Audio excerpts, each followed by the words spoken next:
Et bonjour oh là là. à toutes et à tous. C'était très brutal. Eh oui, les transitions, c'est pas encore implémenté. J'avais... Ah là là.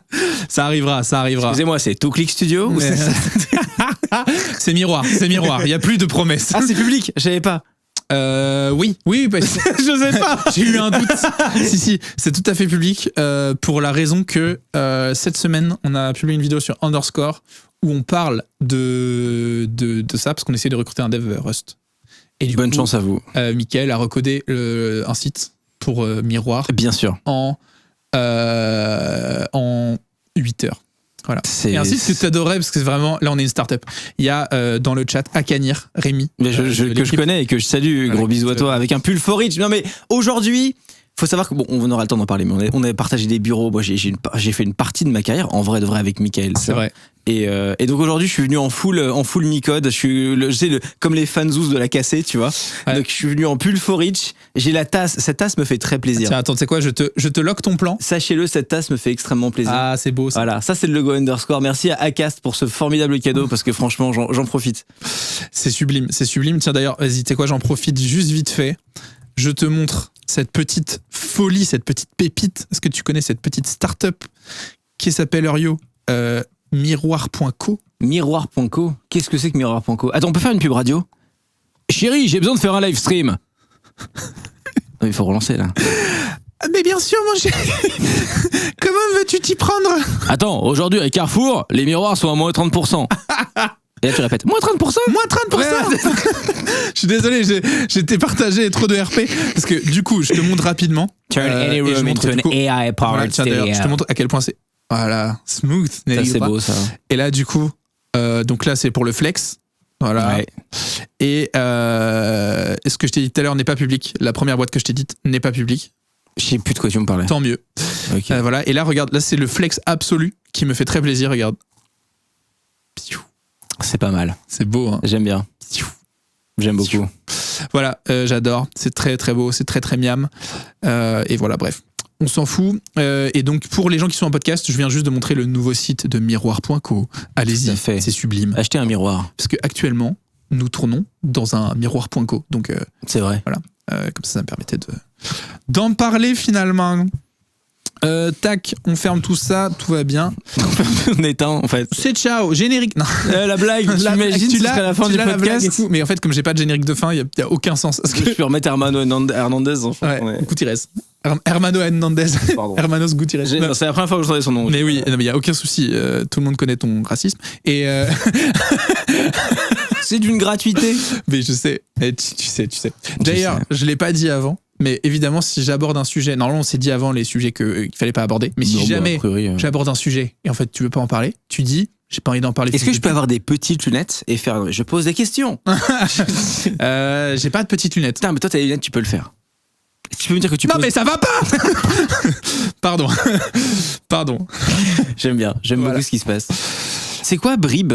Tu sais, des bribes d'informations. Je sais, mais je fais le ton lancement parce que là, ça fait 5 minutes et on n'a pas présenté le podcast. Ouais, mais après, c'est le 8e, tu vois. Donc les gens, normalement, ils. Il y a toujours des gens qui découvrent. Hein. Ouais, je sais pas. C'est vrai qu'en plus. Des formations professionnelles. Putain, mais c'est vrai qu'en plus, parce que, en fait, moi, je suis pas rodé encore à l'exercice, ouais. J'apprends en le faisant, tu vois. Et c'est vrai que là, du coup, tu es mon premier invité qui a déjà une vraie audience. Parce que. Je sais pas, t'as eu qui avant? J'ai regardé aucun épisode. Oui, bah. Je suis tombé dessus en live une fois. Ouais. Au milieu d'un truc, mais l'épisode durait, genre, je pense, 8 ans. Donc, ouais, je suis pas resté jusqu'au bout. C'est possible. Mais voilà. C'est possible. Non, mais en vrai, là, du coup, c'est le 8e et globalement, j'ai eu des potes à moi. Alors, il se trouve que le tout premier, c'était avec Bastien, qui est un de mes meilleurs potes et qui fait de la musique. Donc, il a une audience, tu vois. Mais c'est pas une très grosse audience, tu vois. C'est pas vos plusieurs centaines de milliers d'abonnés et de viewers. Enfin. Voilà. Donc, j'ai pour projet de recevoir aussi Basti. J'aimerais beaucoup avoir Benjamin Code. C'est des gens que j'aime beaucoup et que ça me ferait plaisir de les avoir. Mais tu les surpasses. Et donc. Non, mais. ça me gêne tout le temps. J'adore. Des millions de vues par mois. Enfin, bref. C'est chiant, les gens qui. Exactement. Et donc, du coup, peut-être, comme il y aura ton nom, que celui-ci sera plus écouté. Donc, effectivement, j'ai tout intérêt à mieux présenter. Donc, bienvenue, Hardisk. dans mon podcast qui s'appelle Bribes, comme des bribes d'informations, parce qu'on va parler de plein de choses. Et je n'ai pas encore prévu de quoi on allait parler, puisque j'aime beaucoup ce ChatGPT qui va nous poser une question à un moment donné. J'adore ce qui se passe. Pour l'instant, on va juste papoter un petit peu. Vas-y. Hardisk, pour les gens qui te découvriraient, parce que du coup, il va y avoir ta commu peut-être, ou une partie de ta commu qui pourrait tomber dessus, mais il y a aussi, parce qu'à la base, ce podcast, je le fais pour moi. Vraiment, c'est très égoïste comme démarche. J'ai la chance de travailler avec Mickaël, Micode, et donc on construit des studios. Et donc j'ai un studio à disposition, et donc le coût de production d'un podcast, pour moi, j'ai la chance que ce soit de 0 €, ce qui est pratique et peu cher. C'est très peu cher. C'est assez peu cher. Et donc j'en profite. Et mon but, c'est de faire un peu des capsules temporelles, tu vois, de ma vie aujourd'hui, des gens qui m'entourent, de mes amis, et de pouvoir re-regarder ça, réécouter ça dans des années. Je capte l'or. Voilà, donc en fait, même, tu vois, d'un point de vue... je t'avais dit l'autre jour, on a été raid par un streamer, et donc d'un coup, il y a eu plus de 500 personnes sur le live, etc. Donc j'ai très mal... j'aurais dû faire ma pub et tout, mais j'ai pas l'habitude de ça. Mais j'ai hésité du coup à envoyer un message au streamer après pour lui dire, tu veux venir ? Bah fais-le. Parce que ce serait marrant, tu vois. Bah fais-le. Mais... en fait, j'ai réfléchi et je suis en mode genre, mais en fait, je m'en fous. En vrai. C'est terrible. Mais en vrai, je comprends. Ouais. C'est juste que de dire genre, le mec m'arrête et tout, je m'en bats les couilles. non. je m'en fous. En fait, c'est pas que je m'en fous. Non, mais c'est un truc très personnel. Mais oui, très, et du coup, comprends. en vrai, il y a une partie de moi, parce que c'est pour les gens qui pourraient écouter, c'était un streamer de la Cacabox, et j'aurais trouvé ça très drôle de l'avoir dans ce podcast qui est beaucoup plus intimiste et où on parle souvent de sujets beaucoup plus perso, etc. Et donc de le sortir un peu de la case rigolole, poète, je suis un clown, tu vois, qui est très marrante, tu vois, mais de le sortir un peu de là et de l'amener autre part, tu vois. Ouais. Mais d'une part, je suis pas sûr d'être assez fort pour le faire, parce que c'est que mon 8e podcast, je découvre c'est quoi d'être un host et tout ça. Et j'aimerais le faire bien, tu vois. Mais d'autre part, en fait, je me disais, mais en fait, moi, j'ai envie de recevoir les gens que je connais et que j'aime et que j'ai envie de montrer au monde, tu vois. Ouais. Et c'est pas que j'ai pas envie de le montrer au monde, c'est qu'il est déjà infiniment plus connu que ce que moi je pourrais le montrer, tu vois. Mais que d'autre part, en vrai, il est bon ce thé. Hein. Ouais, j'ai goûté le thé de Thiel, le jus de Thiel. Le jus de Thiel. Et très très bon, très très bon. Et en fait, je me suis demandé, est-ce que en le faisant, j'y ai pas une sorte de petite recherche de fame quelque part? Alors déjà t'as le droit et ensuite oui mais c'est pas l'objectif, je comprends. Tu vois ce que je veux dire? Non, je relate au lore. Voilà, et du coup en fait j'étais là, en fait si je le fais, je crois que je pervertis un peu le pourquoi j'étais là de base. Et du coup j'étais en mode en fait ça m'intéresse peut-être moins que ce que tu peux te dégager cette chaise si elle te fait. Je suis juste en train d'essayer de mettre ma jambe là et voilà. Vas-y, mets ta jambe, mets-toi bien. Excusez-moi. Installe-toi. Bonsoir. mais voilà, du coup j'y ai pensé, j'ai réfléchi sincèrement et après je me suis dit mais en fait je crois que c'est pas l'endroit, tu vois. C'est pas le. Non mais faire ok. Voilà. Et cohérent. Donc je te reçois aujourd'hui, ça me fait très plaisir. Mais moi aussi. Tous les gens savent pas, mais on a une longue histoire. C'est vrai. Et du coup, il y a probablement des gens de mon entourage qui vont te découvrir aujourd'hui, qui te connaissent pas forcément. Je sais que tu es mondialement connu, Hardisk. Arrête avec ça. C'est vrai qu'on double en anglais maintenant. Mais oui. So you're... Non, j'arrête immédiatement cette vanne parce que tu vas la suivre et ça va m'énerver. Mais du coup, pour les gens qui te connaîtraient pas, en vrai, est-ce que tu as une mini intro? J'imagine que tu l'as fait pour tous les gens que... Non, mais en fait, elle a changé parce qu'on a changé de contenu sur Internet. Moi, je fais du contenu sur Internet depuis plus de 10 ans. Ouais. J'ai eu plusieurs carrières. On a changé de peau un peu. C'est vrai que j'ai un pote tu l'avais croisé, qui t'avait dit, je te suivais à l'époque où tu faisais des tutos sur je sais plus quel logiciel d'Adobe. L'an de grâce 2013. Probable. Mais non, aujourd'hui, on cherche des histoires incroyables et on les raconte. Ouais. C'est le résumé. Et ça se décline en vidéos YouTube longues. Beaucoup de trucs storytelling. Et là, on développe des formats en 2026. Il y en a un qui est pas public et un qui est semi-public. Il y en a un qu'on tourne fin février, qui est une série dont on a eu les financements pour 3 épisodes pilotes. Trop bien. Et voir comment ça se passe. Ouais. Tu peux déjà te donner le thème de la série ou c'est... disons que... En tout cas, je peux te dire sur quoi on a travaillé. On a travaillé sur le format storytelling sur YouTube, ça plaît bien, ça marche bien, ça a son public, ça nous plaît à faire et tout. Et cette série, c'est une tentative de répondre à la question quelle serait l'étape d'après du storytelling sur YouTube. Ok, trop intéressant. Donc on prend ce format-là et on essaie de l'amener à un endroit où on pense que c'est la prochaine étape pour perdurer dans cette filière-là qui nous plaît dans les 5 prochaines années et pour amener quelque chose de différent et de faire évoluer cette niche un peu du YouTube français vers autre chose. C'est une proposition, on va voir si elle prend, mais moi j'y crois pas mal. Et la deuxième, c'est des sujets qui sont pas forcément en studio face cam, mais où on va aller chercher des sujets sur le terrain, qui sont des sujets difficiles, qui sont de manière assumée des sujets qui sont pas forcément à forte audience. Ouais. Mais qui permettent déjà de se marrer, mais surtout de montrer une espèce de panoplie de trucs qu'on sait faire et de se dire, même si on a ces sujets-là qui sont parfois un peu plus compliqués à aborder, où on n'a pas autorisation de tournage et on se fait à moitié virer, où c'est un peu technique, un peu machin et ça va un peu moins marcher. Chose dont tu as le secret. Bah tu sais ce qu'on a fait toi. Oui. On est en post-production en ce moment et mais en tout cas ça nous met. Je veux dire, parce que là ça c'est pas public, mais t'as déjà raconté des histoires où les autorisations de tournage n'étaient pas là, notamment avec ton cher compère Albert. Il y a eu plusieurs lors on bloque une rue dans Paris en mettant des grands spots. Puis quand les flics arrivent, ils disent on a l'autorisation de tournage et ils font ah ok et ils se barrent. Enfin, le culot, comme on l'appelle dans le milieu. Non, le résumé de celui-là, c'est qu'en gros, on a fait un sujet à l'étranger et c'est parti en couille. Ok. Voilà, c'est ça l'histoire. Vous la verrez sur YouTube, ça sort cette année. Ça devait sortir à la base en septembre 2025.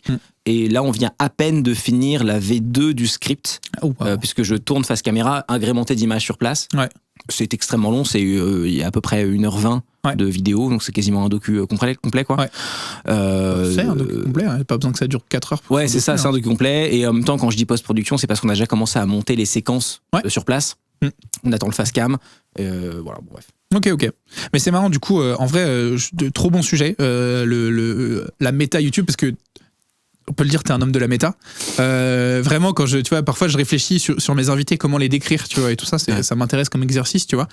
Et toi, je dirais que t'es un optimisateur fou, tu vois, entre autres. Il y a plein de choses qui pourraient t'aller, mais vraiment ce truc de comment je fais pour sucrer le plus d'étapes entre le moment où j'ai une idée et le moment où elle sort. C'est un game qui t'amuse. Je sais que ça amuse également mon propre patron. Le Micode qu'on embrasse. Voilà, c'est un jeu auquel il joue également.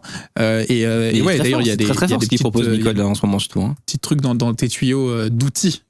Ouais, mais en fait, moi, c'est un truc, je suis tombé là-dedans en 2018-19, je dirais, parce que j'ai toujours passé beaucoup de temps aux États-Unis et c'est une grande majorité des gens à qui je parle toute la journée, c'est de ce milieu-là côté américain.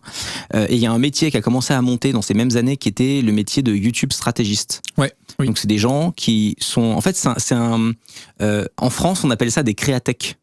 Oh waouh, ça a un nom. Des créatifs technologistes, c'est des boîtes, dans plein de grosses boîtes qui engagent des créatech dans les services de com. Et c'est des gens qui ont une compréhension technique, mais qui sont pas forcément des développeurs, et qui en même temps sont créatifs. Ok. Je pensais que là tu me parlais plus de spécialistes, tu vois, du monde de YouTube et de la création. Alors c'est le cas. Mais simplement, c'est un métier qui est créatech. C'est-à-dire que les gens en général qui font ça sont capables de t'expliquer comment fonctionne un algo de recommandation de contenu. Ils seraient incapables d'en développer un. Ce qui est mon cas. Oui. Donc je comprends suffisamment. Guillaume, c'est un peu ce qu'il fait aussi. Guillaume, aujourd'hui, il fait de la stratégie. C'est un ami à nous qui fait aussi de la stratégie. Lui, je crois qu'en ce moment, il fait beaucoup plus de formats courts, mais il est très bon aussi là-dedans. Et c'est typiquement ça. C'est des gens, et même, il est même plus développeur que moi, d'ailleurs, Guillaume.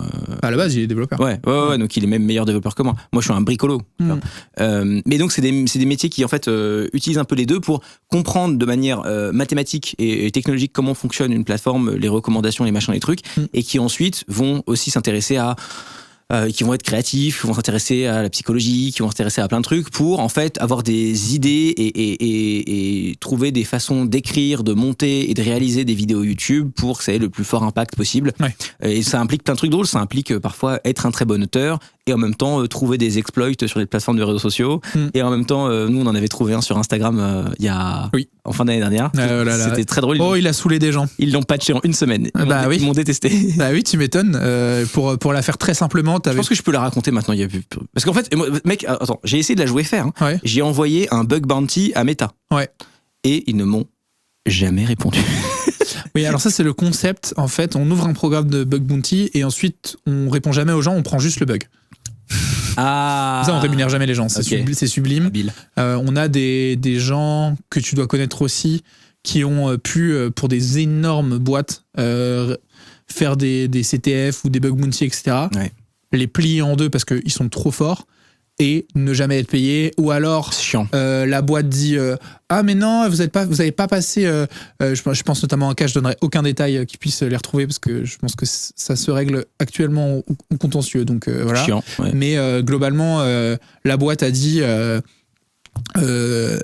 Ok, si vous arrivez à trouver ce flag, donc un CTF, Capture the Flag, pour les gens qui ne connaîtraient pas, c'est un exercice dans ce cas-là où une boîte dit ok, j'ai un ordinateur, j'ai mis un flag, donc c'est en fait un flag, c'est une chaîne de caractères très très longue avec des caractères dans tous les sens que vous pouvez pas imaginer, entre guillemets, vous pouvez pas te la deviner. Oui, en gros, c'est une sorte de mot de passe. Si tu Voilà. donnes le mot de passe, c'est que tu as réussi le challenge, quoi. C'est ça. Et du coup, eux, ils la mettent sur une machine au milieu du cœur de leur réseau de trucs. Et en gros, ils disent, celui qui nous sort le flag, ça veut dire qu'il a réussi à nous pirater jusque-là. Bravo à lui, il a gagné, Whatever, un prize. disons, voilà, ouais. disons 1 million. Je sais plus c'était quoi le chiffre, mais disons 1 million. Il est trop fort. Et du coup, toi, si tu veux participer à ce truc-là, t'essayes de les hacker. Donc, t'as le droit légalement. Tu passes dans le truc. Si t'arrives à le retrouver, tu leur donnes le flag. Et là, à ce moment-là, tu reçois ta prime. Et tu leur fais un rapport sur par quelle faille t'es passé. Et globalement, eux, cette boîte-là, ils avaient mis en place tout un nouveau système de protection. Et ils ont demandé, donc voilà, ils ont ouvert le truc. Et nos amis ont trouvé un moyen détourné, mais très smart, d'accéder au flag. Et qui, du coup, a complètement contourné leur nouveau système. Techniquement, ça compte, c'est une Et faille. ça compte absolument. Mais du coup, la boîte était frustrée parce qu'ils n'ont pas pu tester leur système. Du coup, ils ont pas payé. Et du coup, ils ont dit, ok, du coup, on divise par 100 le prize. Bah oui, mais c'est débile. Et du coup, moi, je sais pas, tu vois, après, c'est des énormes boîtes, etc., tu Ouais. vois, enfin, sur ce genre de prize-là et machin. Mais à titre personnel, demain, j'ai une boîte et il y a des gens qui me montrent qu'ils sont capables de la péter en deux en 48 heures. Bah, c'est des gens que je respecte. Bah, même si c'est pas le chemin que t'avais prédit, c'est d'autant plus grave d'ailleurs. Oui, mais même, c'est pas des gens avec qui je veux me fâcher.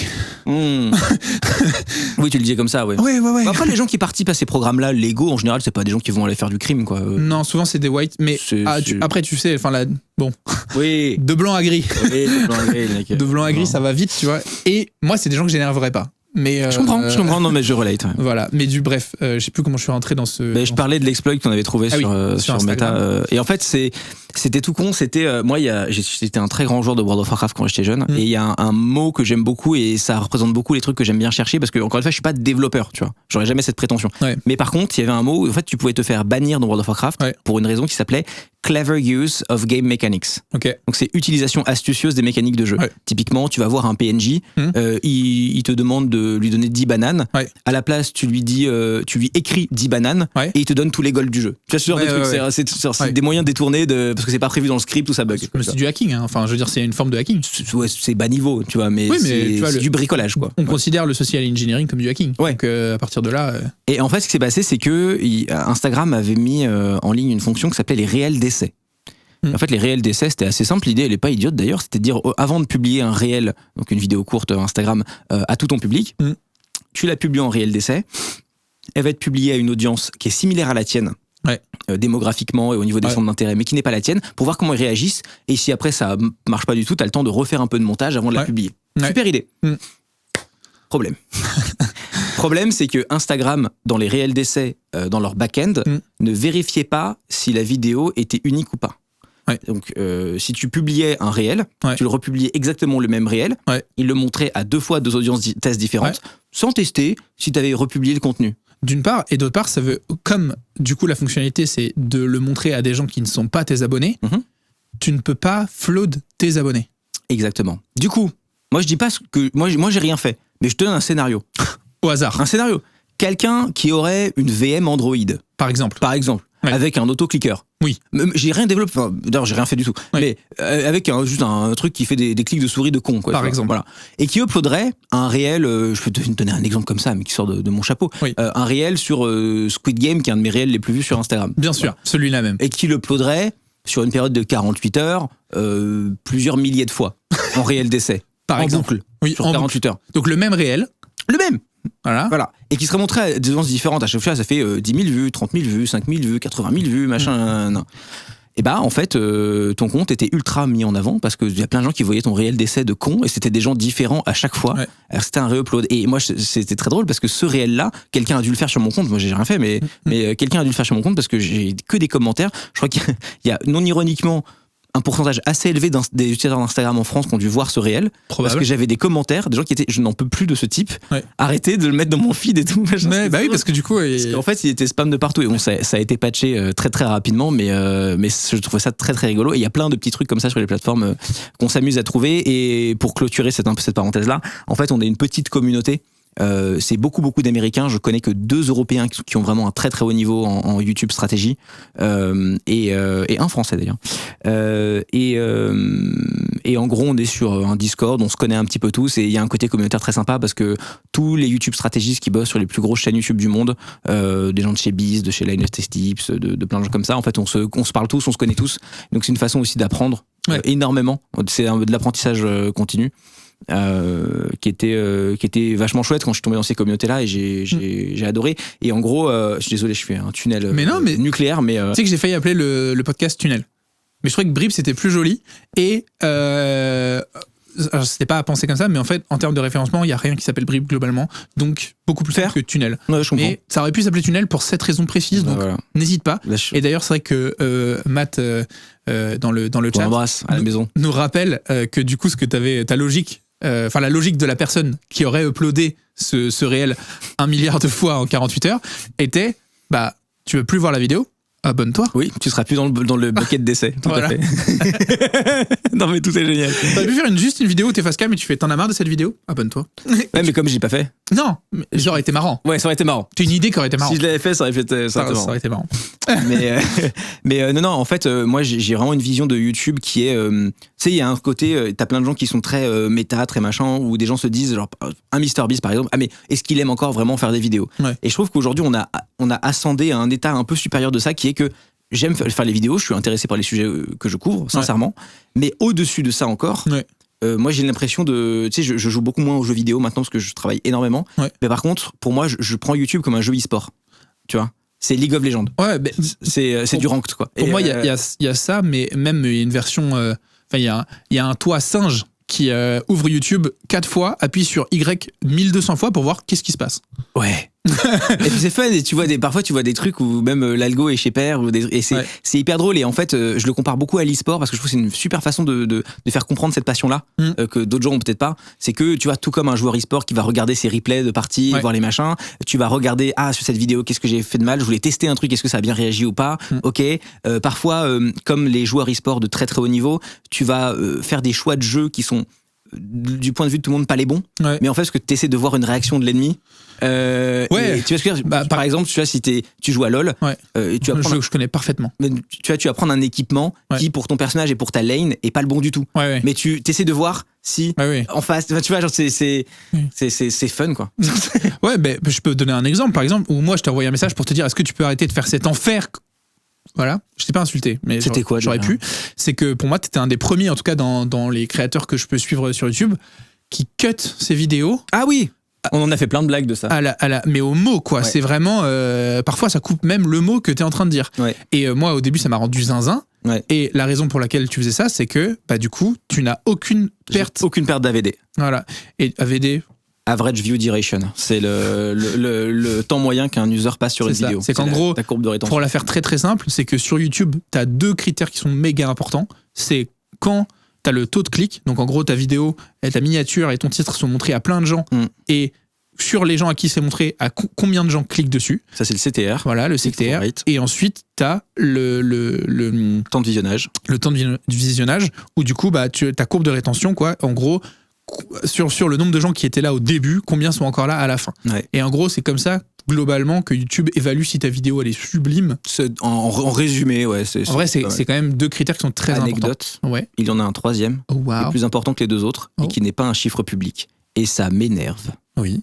C'est le session time. Et ça, YouTube ne donne pas. C'est-à-dire que, par exemple, truc très rigolo, tu uploads une vidéo de 1h10. Okay. En moyenne, les gens restent dessus 8 minutes. Tu pourrais dire, pourri. Sauf que cette vidéo, elle est dans une niche où les gens vont regarder beaucoup de vidéos YouTube qui sont à côté proposées. Ouais. Et YouTube considère que ta vidéo est un portail qui fait passer augmente le temps de session global sur YouTube. Donc ta vidéo peut être de manière unique pas très bonne, mais comme elle fait rester en moyenne les gens plus longtemps que d'autres vidéos, elle peut être super mise en avant alors qu'elle a un temps de rétention pourri. Et ça, c'est le temps de session global. Et ça, on l'a pas. Il est caché complètement. Bon, mais c'est aussi pour ça que si tu mets en avant d'autres vidéos dans ta vidéo, on avait déjà parlé de ça. En fait, statistiquement, tu vas augmenter le temps de session. Bah, ça, c'est typiquement la stratégie qui existe sur Underscore, parce que Underscore, c'est le labo chez l'Ami Corp, qui, un peu comme toi, sont des singes qui font plein de choses et qui regardent qu'est-ce qui marche pas. Et il a eu rendu compte que recommander une vidéo, et pas juste tu la mets en fin, mais vraiment dire et voilà pourquoi il faut la regarder, il faut que ce soit cohérent. Ouais, c'est ça. Si ça vous intéresse, on a aussi parlé de ce sujet-là, machin, etc. Chose que tu fais, chose que du coup Mickaël fait aussi sur Underscore. Ça, effectivement, ça aide beaucoup la vidéo à mieux marcher et à être plus poussée par YouTube. Là où, moi, du coup, aujourd'hui, qui suis dans ces insights-là, avec toi, avec Mickaël, etc., à côté, ça me fait du coup maintenant rire quand je vois des créateurs, tu vois, qui disent lâchez un commentaire, lâchez un like, etc. Parce que ça référence mieux l'algo, etc. Non. Et il se trouve que non. Mais en fait, pour être tout à fait précis, on pense que non, ou très peu, quoi. Il y a 2 papiers de recherche que je vous invite à lire. C'est un papier de 2016 qui explique comment marche la recommandation YouTube. Je vous invite à les mettre dans ChatGPT parce que moi j'ai repris les maths sur le tard et je suis pas très bon. Je suis un bidouilleur. Donc ça m'a appris beaucoup de choses. Donc t'apprends un peu le fonctionnement d'un algo de recommandation qui, honnêtement, ce qui est intéressant, c'est il est pas si différent. Il n'y a pas 3000 façons de faire un algo de recommandation. Ouais. Mais voilà, il y a à peu près 150 flags qui qualifient si une vidéo est recommandée ou pas à quelqu'un. Et le deuxième que je trouvais passionnant.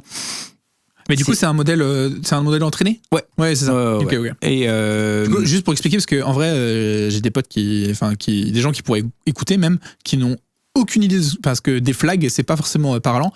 Donc juste pour... en gros, on va prendre tous les points de données qu'on a. Donc YouTube en liste certains, les commentaires, les likes, le watch history, donc l'historique de visionnage d'un utilisateur. C'est ça. Ils vont compute tous ces trucs-là pour essayer de générer de manière probabiliste, quelle est la vidéo sur laquelle tu vas passer le plus de temps après celle-là. C'est ça. Et du coup, c'est comme ça qu'ils font leurs recommandations, en prenant en compte donc ce que tu disais, on va dire une centaine ou plus d'une centaine d'arguments différents, de paramètres. Et ils ont chacun différents weights, différents poids, qu'ils ne nous donnent pas évidemment. Bien sûr. Mais, donc, en fait, souvent qui sont déterminés, auto-entraînés par l'IA. Moi, je pense que c'est à la volée en fait aujourd'hui. Aujourd'hui, tu as des gens qui, je sais pas, t'as un user qui adore taper des longs commentaires et qui fait des longs temps de session à faire taper des commentaires. On va peut-être plus lui recommander des vidéos, il va commenter, tu vois. Ah, tu penses qu'ils fine-tune l'algo par utilisateur ? Oui, parce qu'ils le font par cohorte. C'est-à-dire que c'est pas par user, ils le font par cohorte. Ils ont des pools d'utilisateurs, genre eux, c'est des commentateurs. De toute façon, c'est le concept de Google, les cohortes. Voilà, mais bon, bref, ils le font partout.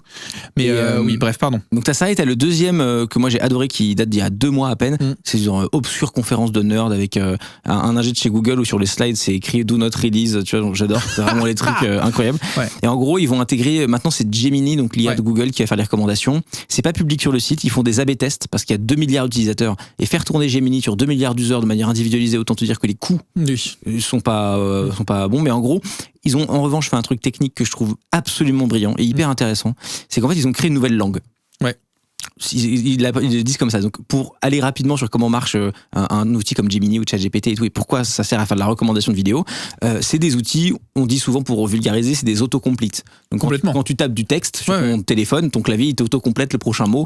Et en fait, c'est un peu plus compliqué. Ils vont tokeniser les mots. Et donc, chaque mot a un token et on va chercher le token le plus probable après celui-là, etc. Ça, c'est comme ça que marche ChatGPT en très résumé. Et eux, ils se sont dit, donc ChatGPT et Gemini font ça pour de la langue anglaise.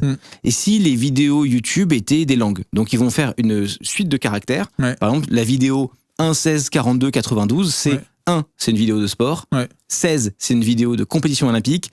Voilà, donc en fait, c'est comme si c'était une langue avec son alphabet. En gros, tu décris la vidéo. Voilà. Dans une langue particulière. Et pour décrire cette vidéo, tu te bases sur des images clés dans la vidéo, le transcript, le titre et miniature, etc. Et donc, tu mets ce token. Et ils disent à Gemini, voilà les infos de 7 utilisateurs. Voilà tous les tokens de vidéo qui viennent de regarder. Prédis-moi le prochain token. C'est trop bien.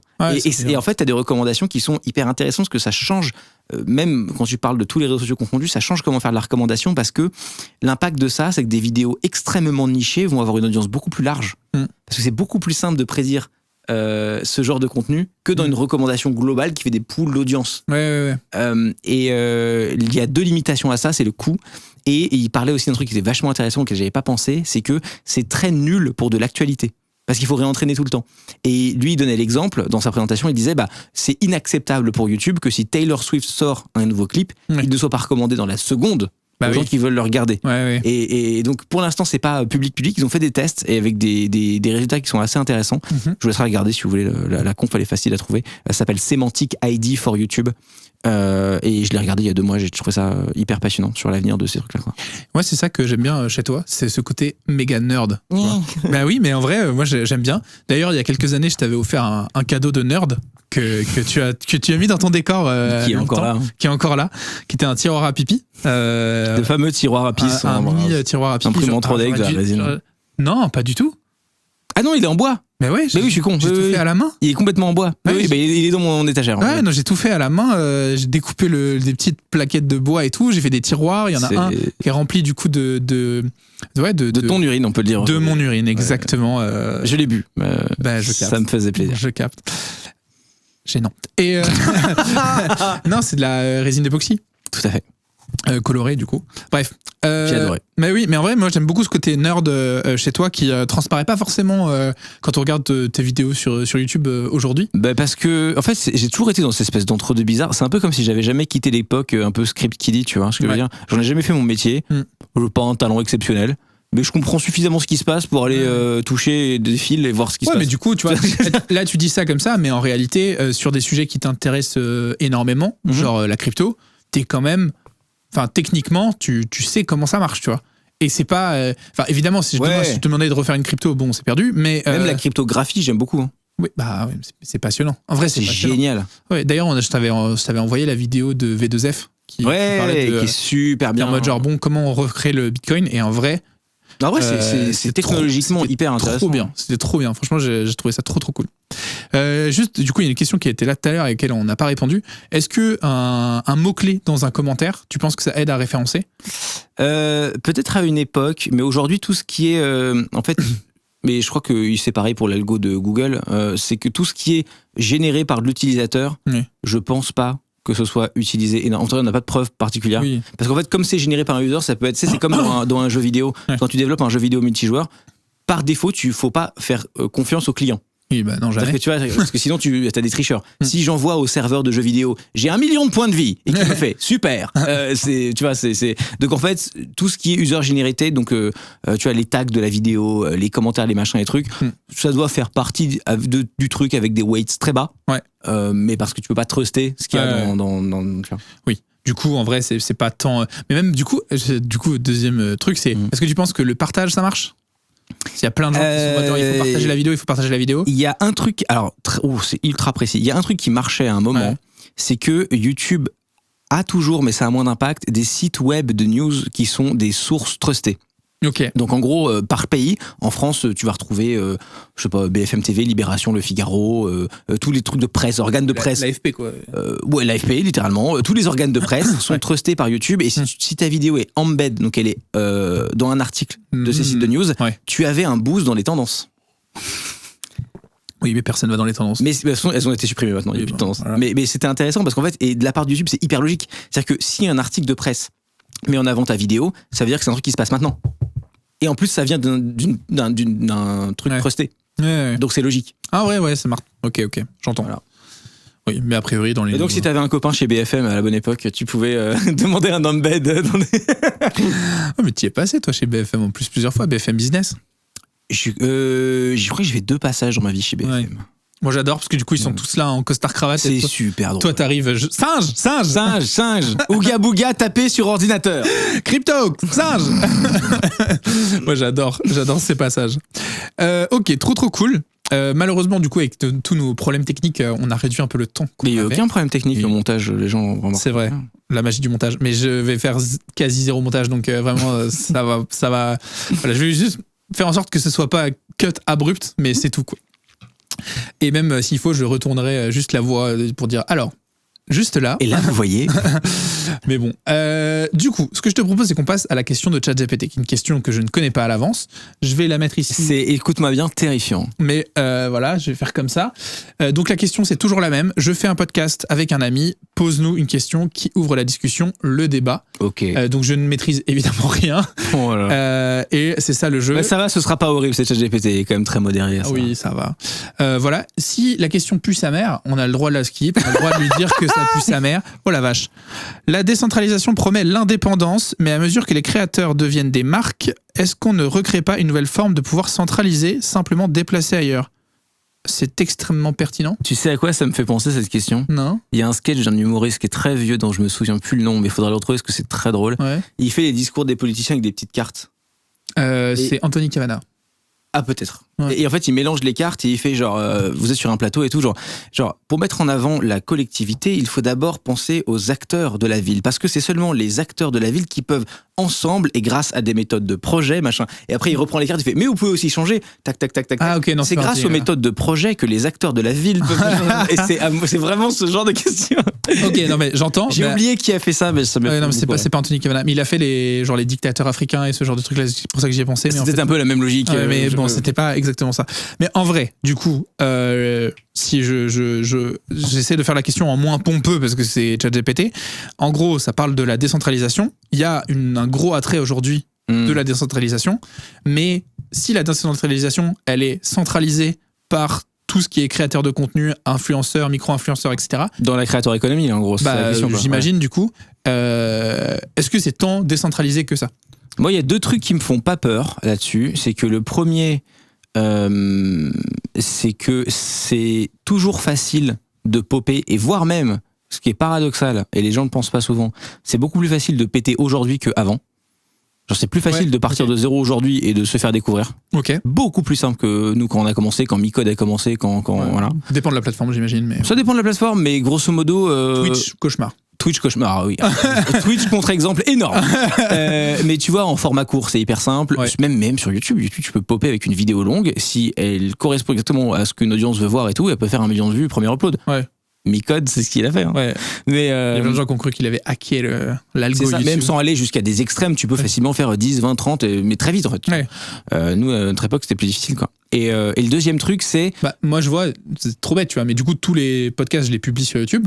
C'est pas... du coup, dans la même logique que ce que je te disais tout à l'heure, je m'attache pas aux chiffres. Donc, en vrai, je les connais pas bien, là. Mais globalement...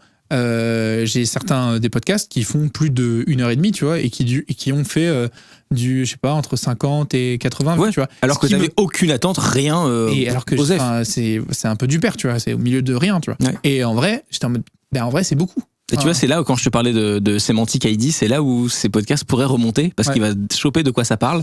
Et s'il trouve 15 000 personnes hyper intéressées par genre cette partie du podcast, tiens. Mais en vrai, c'est grave marrant. Et du coup, moi, je le vois dans mon algo. J'ai rien dit. J'ai cru que t'avais de la musique qui est en train de play. Mais non, c'est le stream. En fait, c'est juste le stream. J'ai lu après Brib et je fais mais je connais ça. Mais oui, que du coup, souvent moi, en gros, j'ai pas de réseaux sociaux sur mon téléphone. Ma logique, c'est je n'ai aucune appli sur laquelle je peux scroll à l'infini parce que je veux pas tomber là-dedans. Ok. Voilà. Le seul truc que j'ai, c'est YouTube. Je consomme pas les shorts, sauf un créateur parfois qui s'appelle Hardisk. Sérieux ? Parce que en fait, ton format me fait trop rire. C'est-à-dire que tu ne te caches même pas. Bien sûr que non, de ta fraude absolue. Ah, vas-y, raconte. C'est cette chaîne qui nous raconte. Vraiment, t'as pris une vidéo d'une chaîne qui t'a fait marrer. Bien sûr. Et tu racontes le truc en 35 secondes. Mais en fait, c'est pas compliqué. C'est la version courte de ce que tu fais en long. Ah non, mais bien sûr. Mais comme... Juste pour vulgariser, ce que je fais en long. Oui. Moi, je travaille, pour le coup, j'ai 2 autrices avec qui je travaille et une chargée de prod qui fait les relectures aussi et qui fait de la quality assurance sur les scripts. Quand tu fais une vidéo longue, tu racontes une histoire. Ton boulot, quand t'es autrice et tout, c'est de lire un bouquin sur le sujet, de regarder plein d'articles de presse, de regarder des documentaires, de faire une petite liste de sources. On a nos listes de sources sous les vidéos si vous voulez regarder. Et d'en faire un résumé, tu vois. Au format court, on a une news, un truc très court Ouais. qu'on link tout le temps. D'ailleurs, moi, ça me frustre parce que il y a un truc que je trouverais très positif pour l'écosystème, c'est que tu sais, quand tu fais un short, Ouais. tu peux linker une vidéo longue à ce short. Ok. Donc quand les gens cliquent, ils peuvent Ouais. voir la vidéo longue. Moi, ce qui me frustre, c'est que tu peux le faire que avec des vidéos de ta propre chaîne. Oui, bah oui. Mais ce que j'aimerais, moi, c'est pouvoir linker vers les créateurs originaux. Mais Du coup, ce serait hyper pratique pour tout le monde. j'entends bien. Tu vois. C'est que la plupart des créateurs, ce qu'ils font, c'est que ils font leur format long sur lequel ils ont travaillé, ils ont fait des sources, machin, et dans leur funnel de conversion là, ils font un short qui résume une partie de leur histoire, tu vois, et du coup ils redirigent vers leur vidéo. Nous, on a essayé, ça n'a pas trop pris. On a essayé pendant 1 an et demi des formats de short différents, et puis on a trouvé ce format-là, où en fait, on prend un truc qui est de toute façon trop court pour qu'on en fasse une vidéo longue, Ouais. mais qui rentre dans nos cadres de trucs dont on pourrait parler, Ouais. et on le fait. Et puis effectivement, chez moi, c'est du Fordisme, tu vois. Donc on a Ouais. besoin d'avoir des formats qui sont calibrés, qui sont tout le temps les mêmes. Ouais, bah oui. Et effectivement, c'est genre, c'est ce youtubeur qui nous parle de ce machin truc. Et tu vois, on met la chaîne, on met machin et truc. Ouais. Non, mais moi j'aime Mais bien. ça parce passe ça particulièrement frauduleux, tu vois. Moi j'aime bien parce que ça se cache pas, tu vois. Mais quand je dis frauduleux, en vrai c'est pas le bon mot, mais c'est juste genre il y a la recette, elle est évidente, tu vois. Ah bah oui. Et moi oui. j'aime bien, tu vois. Oui, mais c'est pas le cas sur les vidéos longues. Mais parce que. Il y a- Non, mais il y a toutes les sources, mais elles sont en description, tu vois. C'est pas, tu me cries pas à la gueule. J'essaie de voir ce que tu veux dire. Ouais, ok. Mais en vrai, moi j'adore. Mais je te Non, dis, mais c'est intéressant. c'est un des seuls sur lequel je regardais. Si, ça et Glupatate, parce que bon, bref, je suis un gauchiste, mais c'est pas la question. Glupatate, connais. il prend les discours de LFI et il en fait des montages méga goofy. Ah oui, c'est un truc politique. C'est un truc politique, et du coup il va prendre, tu vois, il va prendre, je sais pas, un débat sur BFM entre Bompard. Oui, c'est des edits Et TikTok, voilà, un peu comme c'est- les trucs de K-pop ou je C'est sais pas quoi. 100% des edits ok, TikTok, ok, mais ok. sur LFI. capte. Voilà. Ok, Moi, ok. j'adore. Je capte. Voilà, et donc ça me fait beaucoup rire. Mais du coup, en vrai, c'est les deux seuls trucs de short que je peux consommer de temps en temps. Mais du coup, je scrolle jamais, tu vois. Mm. Mais du coup, là où j'en étais de base, c'est que quand je scrolle YouTube pour trouver ma vidéo que j'ai envie de regarder, j'ai des recos de vidéos à 12 vues qui sortent de nulle part. Une qui m'a fait mourir de rire, je n'ai pas cliqué, mais je me la garde. Un jour, j'irai regarder. C'est une daronne dans sa maison en train de se filmer comme ça, vraiment. Enfin, la photo est déjà Lunarissime. marrante, tu vois. Enfin, c'est genre vraiment, il y a pas, c'est pas une mia, c'est juste un moment dans la vidéo. Et il y a juste marqué retour de course. Point. Envie de gyoza. Il y a, Est-ce qu'on peut l'afficher? mais bien Est-ce sûr. qu'on peut- Moi, j'ai envie de regarder Retour de course et Gyoza. Moi, ça me parle. Bien sûr. Attends, tac. YouTube. J'aime tout ce qui se passe. Attends, tac. Ça, c'est pas bon. Je viens ici. Retour de course. Dommage que je sache pas écrire. Hein. Retour de course. Envie de Gyoza. Envie Dans ta région, de gyoza. envoie Gyoza au 8-12-12. C'est pas- génial. C'est pas merveilleux. Vas-y. J'ai pas regardé. On a le son ou pas? J'ai coupé là. Attends, tac. Bah, pourquoi il n'y a pas de son? Amigos, Ah, c'est bon. ¿cómo están? Yo muy bien. C'est vraiment le YouTube broadcast yourself à l'ancienne, ça. En tu vois. fait, il y a toujours Hermanos Gutiérrez en fond. Ah oui. Je me disais, tiens, je connais cette musique.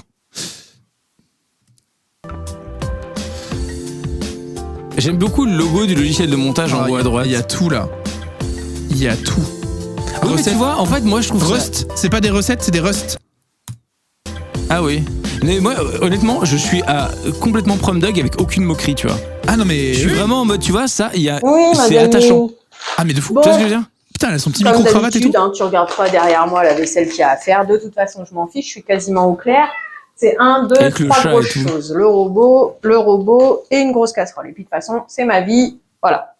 T'as bien raison, Christine, dis-leur. Comme d'hab, j'ai encore parlé trop vite. On se retrouve pour un arrêt Aldi. Alors, je t'explique. Hier, Malheureusement, je suis en train de j'ai regarder mangé premier des degré. gyoza. Ouais, mais Malheureusement, on va je pourrais s'arrêter me parce que ça dure 17 minutes. Je pourrais me taper la vidéo entière, malheureusement. Mais ouais, et du coup, moi je l'ai screen parce que je l'ai vu passer, j'ai trouvé Oui, ça trop drôle, marrant. drôle. Et l'autre jour, vraiment, il y a Matt qui m'envoie un message qui me dit il y a des gyoza à la maison, j'ai juste envoyé le screen, tu vois. Et elle a cru que c'était un mème qui venait d'un truc. C'est juste ma reco YouTube qui est. Mais tu vois, bonne reco. Qui est On flingué. allait tous les deux, on avait envie de la regarder, la vidéo. Ouais, je sais pas si je tiens 17 minutes ou alors il faut passer en fois 1,75. Oh, mais bon, tu lui donnes du watch time. Mais ouais, et du coup, je pense que dans la même veine, ça peut tomber, ce truc-là. Du coup, mon podcast arrive en reco comme ça.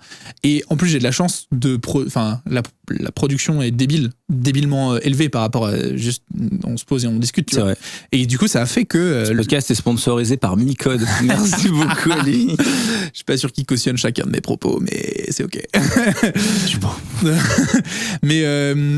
Mais ouais, et du coup, c'était quoi et du coup, c'est pour ça aussi, parce que l'image est stylée, que l'autre jour, on s'est fait raid du coup par Théorus.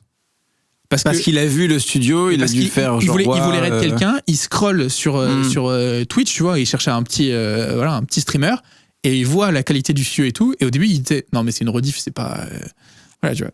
Et juste parce que, il y a des bonnes caméras, il y a des bons micros... et tout quoi. Voilà. Bref, du coup maintenant il est client, enfin bref, une longue histoire. En vrai j'étais surpris, il est resté jusqu'au bout du live, il est resté 1 heure après. Drôle, ok. Et du coup j'étais là, mais enfin bon, trop cool tu vois, mais juste... oui, inattendu quoi. Avec les singes dans le chat, mais mais c'était marrant. Tunnel dans tunnel, on ferme les tunnels. Du coup, toi tu disais qu'aujourd'hui, ça n'a jamais été aussi facile qu'aujourd'hui de péter. Ouais, alors ça n'a jamais été aussi facile aujourd'hui que péter. Et le deuxième truc, c'est que... Tu sais, il y a eu tout un délire sur les plateformes de réseaux sociaux décentralisées. Moi, j'aime plutôt bien Mastodon. Parce que j'aime beaucoup le protocole ActivityPub. Je trouve qu'il est bien foutu. Il y a quelques limites, notamment quand tu as un réseau social décentralisé et que tu te fais ban de l'endroit où tu perds tes données, ce qui est quand même contre-productif. Tu vois. C'est chiant. Mais... toute chose étant égale par ailleurs, je trouve que c'est assez malin la façon dont c'est fait. Mais en fait, paradoxalement, on a une forme de décentralisation dans la centralisation.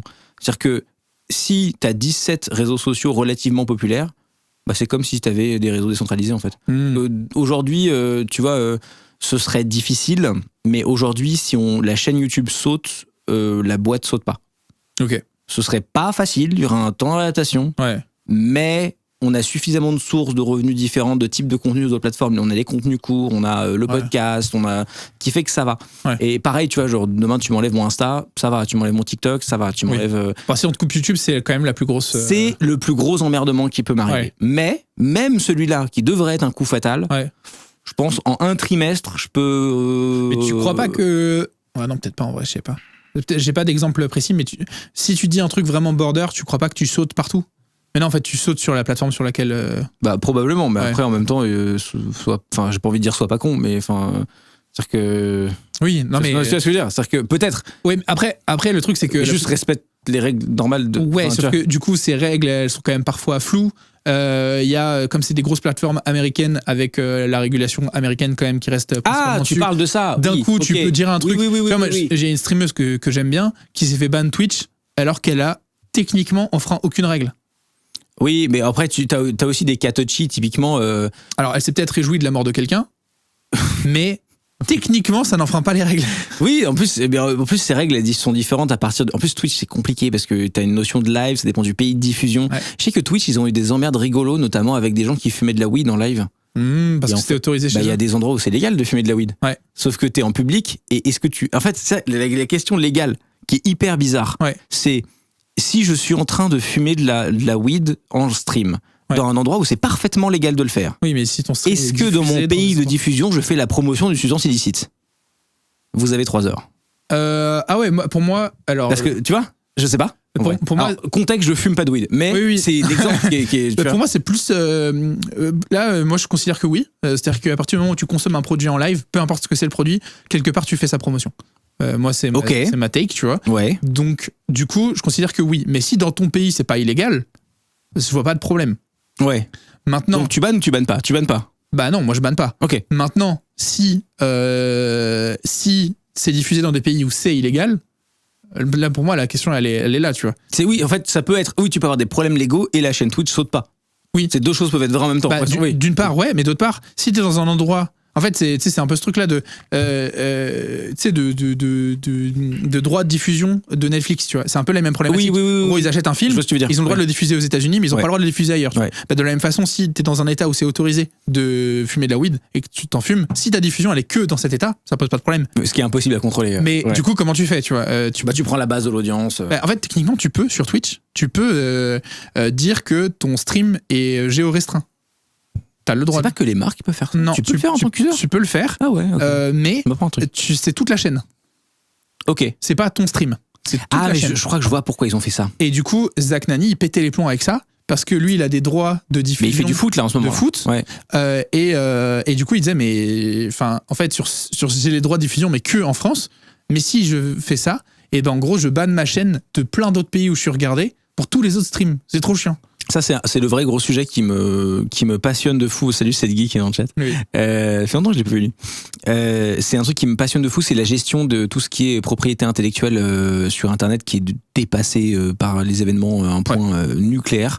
La façon dont ça va s'adapter, parce que ça va s'adapter, c'est un peu obligatoire. Il faut qu'une génération entière soit remplacée dans les ayants droit. Mais c'est sur ce sujet. non, mais objectivement, c'est parce que c'est un problème de génération, tu vois. Oui. Mais j'avoue que j'adore parce que comme on est en live et qu'on est en public, tes propos sont pas les mêmes que quand on discute comme juste toi et moi. Toutes les personnes. Ce qui est normal.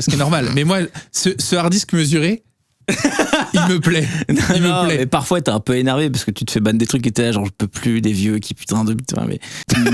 Mais ouais, non, en vrai, Prom Dog, c'est des trucs qui doivent absolument évoluer. Et il y a un truc qui bouge un tout petit peu en France. Il y a eu des trucs vachement malins. Annoncés par, je sais plus si c'était TF1 ou même, je crois que c'était TF1, qui vont commencer à revendre les droits de certains jeux pour des youtubeurs. Mais évidemment. Bah oui, mais c'est smart. Tu dis évidemment, on est en l'an de grâce 2026. Oui, non mais je veux dire, non mais quand c'est évident qu'il faut le faire, tu vois. Oui. En plus, TF1, ils ont quand même fait le truc petit à petit parce qu'ils ont autorisé Michou à faire Danse avec les stars, tu vois. Enfin, je veux dire, c'était la première étape, tu vois. Mais juste quand tu vois. Et puis même le Inox qui a quand même revendu les droits à TF1 pour une diffusion, tu vois. C'était quand même. Comme ça, c'est dans l'autre sens. C'est dans l'autre sens, mais c'était jamais arrivé. Ouais. Ah bon? Je crois pas. Hein. Une chaîne de télé française qui rachète un programme YouTube pour le diffuser à l'antenne. Seb l'a fait. C'était pas un truc télé avant et diffusé sur YouTube après? Moi, je croyais que c'était ça. Pour moi, ils l'avaient tourné pour YouTube et puis ils ont décidé d'acheter les droits et du coup, peut-être l'ordre. Parce que moi, dans ma tête, c'était la télé qui l'avait produit pour le diffuser et après, ils pouvaient le mettre sur YouTube, tu vois. Ah, peut-être. Je crois que c'était ça. Ah, ouais, c'est possible. À vérifier. Mais, c'est possible. ouais. Ok, bon, enfin, en tout cas, ce que je veux dire, c'est que les cross-diffusions ont déjà existé ou quasi existé. Parce que et tu vois, des trucs typiquement sur le stream, le format React. Et vendez-nous une licence, c'est bon, on n'en peut plus quoi. Ouais. C'est-à-dire que le fait de se faire ban parce que tu réagis des émissions de télé, déjà c'est positif pour votre émission de télé, vous le savez très bien. Et ensuite, franchement, signer un accord cadre avec Twitch, prenez 10% des rémunérations et basta. Enfin, tu vois, on passe à autre chose. Ouais, enfin, et toi, tu dis ça et toi-même, tu fais pas de React. Donc c'est même pas. J'en faisais à une époque, j'ai un peu arrêté parce que c'est, tu vois, typiquement les confs Apple. Ah oui. Trop chiant. Ah oui, ok. Tu te les fais sauter, c'est relou quoi. Oui, ok. Au final, tu lis un article. Ce qui est sensiblement la même chose avec moins de vidéos quoi, mais ouais. Oui, ou alors tu fais comme je crois que c'est les footeux qui font ça. Et ils commentent un match de foot, mais ils le mettent pas sur leur chaîne. Donc du coup, tout le monde doit allumer le match. À côté, tu vois. Ok. Et tout, mais bien. Du coup, c'est trop chiant. Enfin. Oui, c'est insupportable de te syncer avec le truc. C'est chiant. Bon, ça va, normalement, c'est juste allumer ta télé. En théorie, c'est ok. Hein. Ça dépend de la chaîne, ça dépend de. Mais oui. Bon, maintenant, du coup, Zach Nani est arrivé dans ce game-là en disant, bah attendez, on peut faire mieux. Ce qui est très cool. Je crois que PA aussi, il a fait à un moment donné. Il me semble qu'il y a eu les droits de diffusion sur un match aussi. Ouais, peut-être. Ouais. Je crois. Mais je sais que Zach Nani est dans son era rachat de droits télé là. Ouais. Ouais. Complètement. Mais ouais, je sais pas de quelle limite ça va avoir ces trucs-là, tu vois. Parce que est-ce que tu arrives à déplacer les joueurs, enfin les consommateurs, tu vois. Parce que quand c'est né dedans, tu vois. Ils sont un peu déplacés tout seuls. Hein. L'e-sport, c'est créé là. Donc ouais. Du coup, les gens sont là et quand tu te dis je vais regarder l'e-sport, c'est évident que tu vas regarder Twitch, tu vois. Ouais. Mais quand tu dis je vais regarder un match, tu vois, est-ce que les habitudes de consommation vont bouger jusque-là ? En fait, les habitudes de consommation elles bougent un peu naturellement déjà pour les gens qui aiment le foot et le sport en général. Eux-mêmes savent que c'est un calvaire total. Genre, mes respects, hein, ouais. Mais personne n'avait. Non plus pas consommateur. Non, c'est pas ça. C'est que genre j'avais un peu suivi comment ça marchait parce que ça m'intéressait en termes de droits de diffusion et tout, de comprendre. Aucune personne sur Terre n'avait fondamentalement envie de s'abonner à DAZN. Bizarre. Tu vois, et juste ils sont abonnés à DAZN parce qu'il y avait un truc qu'ils voulaient absolument voir et DAZN était in the way, tu vois, genre. Mais fondamentalement, si c'était sur Twitch, ce serait pas dommage, quoi, tu vois. Ah ouais, et de toute façon, les usages se sont déplacés naturellement parce que les audiences télé, c'est compliqué, quoi, tu vois. Et encore, on n'a pas exactement la data, parce que rappelle qu'en France, les audiences télé, alors c'est un peu en train de bouger là en ce moment, mais pendant très longtemps, c'était uniquement 6000 boîtiers médiamétrie dans le pays. Tant te dire que la database n'est pas non plus, voilà. Et moi, ce qui me fait encore plus rire, c'est encore mieux, c'est les audiences radio, parce que ça marche comme ça encore aujourd'hui. Les audiences en radio, c'est sans appel. Ils t'appellent. J'en ai déjà eu un d'appel médiamétrie. Ils t'appellent et ils font bonjour. Qu'est-ce que vous avez écouté à la radio? Okay. À quelle heure vous avez commencé l'écoute? À quelle heure vous avez terminé l'écoute? D'accord. Et après vous faites quoi? Et c'est sur base de 100 appels les audiences radio. Tant te dire que quand t'as Google Analytics à côté, c'est une folie. C'est une folie. Non mais c'est une folie. Du coup, j'allais te demander, ouais. Parce que je pense que t'es plus renseigné que moi sur ce sujet. Comment tu fais quand t'as une marque qui connaît pas bien la création de contenu sur Internet, qui arrive, qui a l'habitude de vendre un spot à la télé, où on lui dit bah, c'est très simple, il y a 4 millions de personnes qui vont la regarder. Et toi, tu dis, bah, en fait, sur mon stream, on est 800. Ouais. Ce qui est déjà énorme. C'est énorme, un stream à 800 personnes. C'est gigantesque. C'est énorme. T'es déjà dans le top 1%. Large. Même moins que ça, je pense. Large. Ouais. Comment tu expliques à la marque? Bah ça c'est moi j'ai Est-ce que ça t'est déjà arrivé? Ça m'est arrivé mais il y a des années parce que moi j'ai un agent et une équipe commerciale maintenant, donc c'est plutôt des discussions à lesquelles je suis. Ouais. Mais je vois comment mais je vois comment ça fonctionne ces discussions là, et j'ai parfois ces discussions là avec des marques parce que je fais aussi un petit peu de conseil, donc j'ai aussi un peu l'autre côté de la barrière qui me permet de rester connecté à ces trucs là. Ce qui se passe grosso modo, c'est qu'eux se rendent bien compte que ils ont un retour sur investissement, ça dépend des marques. Notamment, c'est aussi pour ça que quand tu allumes la télé, surtout l'après-midi, tu as beaucoup de trucs pour les escaliers Stana. Là, ça convertit un peu, mais, les alarmes Vérissure. Mais tu vois, mais au-delà de ça, les conversions sont compliquées avec ces formats-là. Ok, tu veux un fun fact sur la pub à la télé? J'aime beaucoup les fun facts. Je te donne un fun fact de zinzin.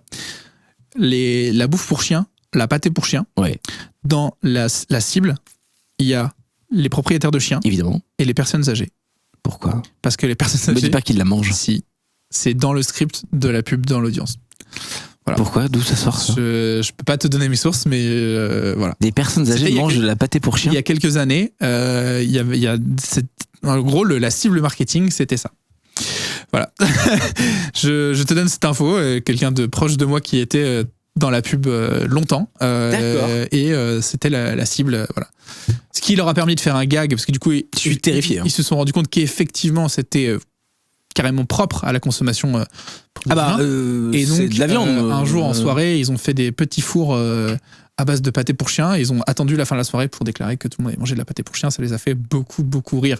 Voilà. Fin de l'info. Technique. Voilà, petit fun fact. Des très techniques. Cadeau. Mais ok. Excuse-moi, je t'ai interrompu, mais je pense faire que avec ça, mais j'adore et important.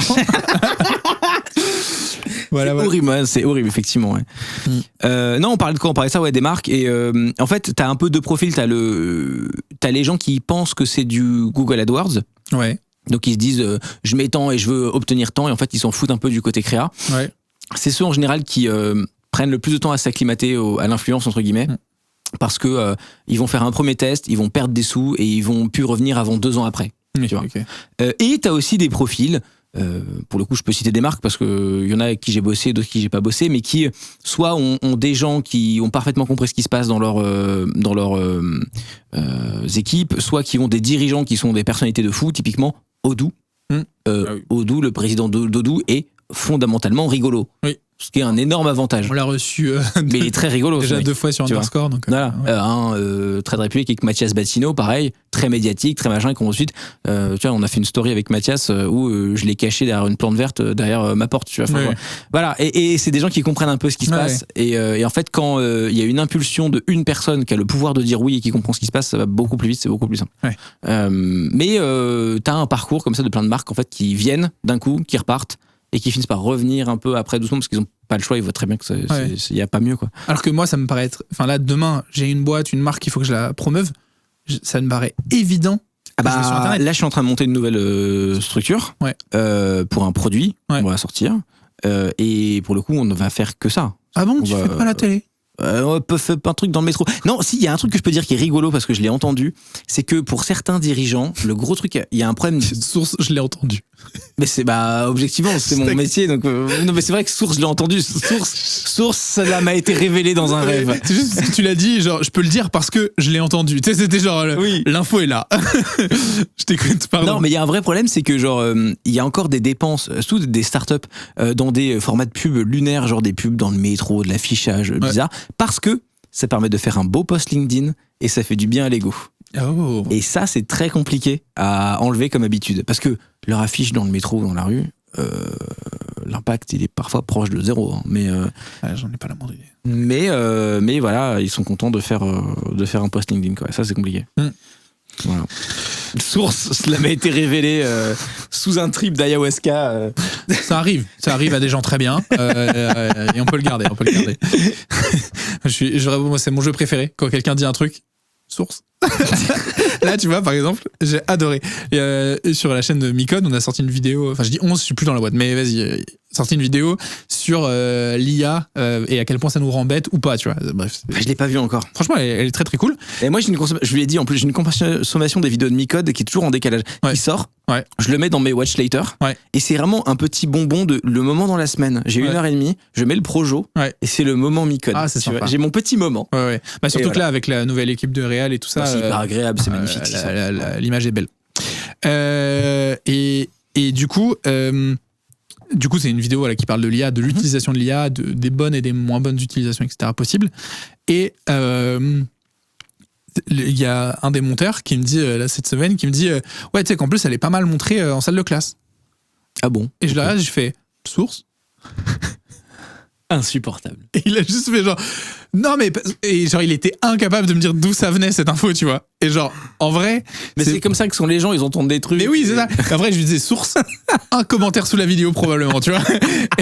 Et en vrai, c'est pas complètement vrai parce qu'il y a des gens qui sont là où des proches, etc. Là où t'es très énervant, c'est que t'as un peu raison. Et on a ça aussi en optimisation YouTube, c'est que souvent les gens tu vas avoir 2 commentaires sous la vidéo qui disent tu parles un peu trop vite, machin, et ils vont faire un changement tout de suite. Alors qu'en vrai, bah non, c'est 2 personnes. Bah ouais, c'est ça, mais il faut pas se matrixer. Mais en même temps, tu sais que moi quand je suis arrivé avec dans la chaîne, dans l'équipe Micode, avec un autre collègue, on était en mode non mais les commentaires, les gens qui parlent et tout ça, c'est notre public, c'est trop important, machin, etc. Un an après, les mêmes écoutent pas les commentaires, il y a que des cons qui commentent. Très simple.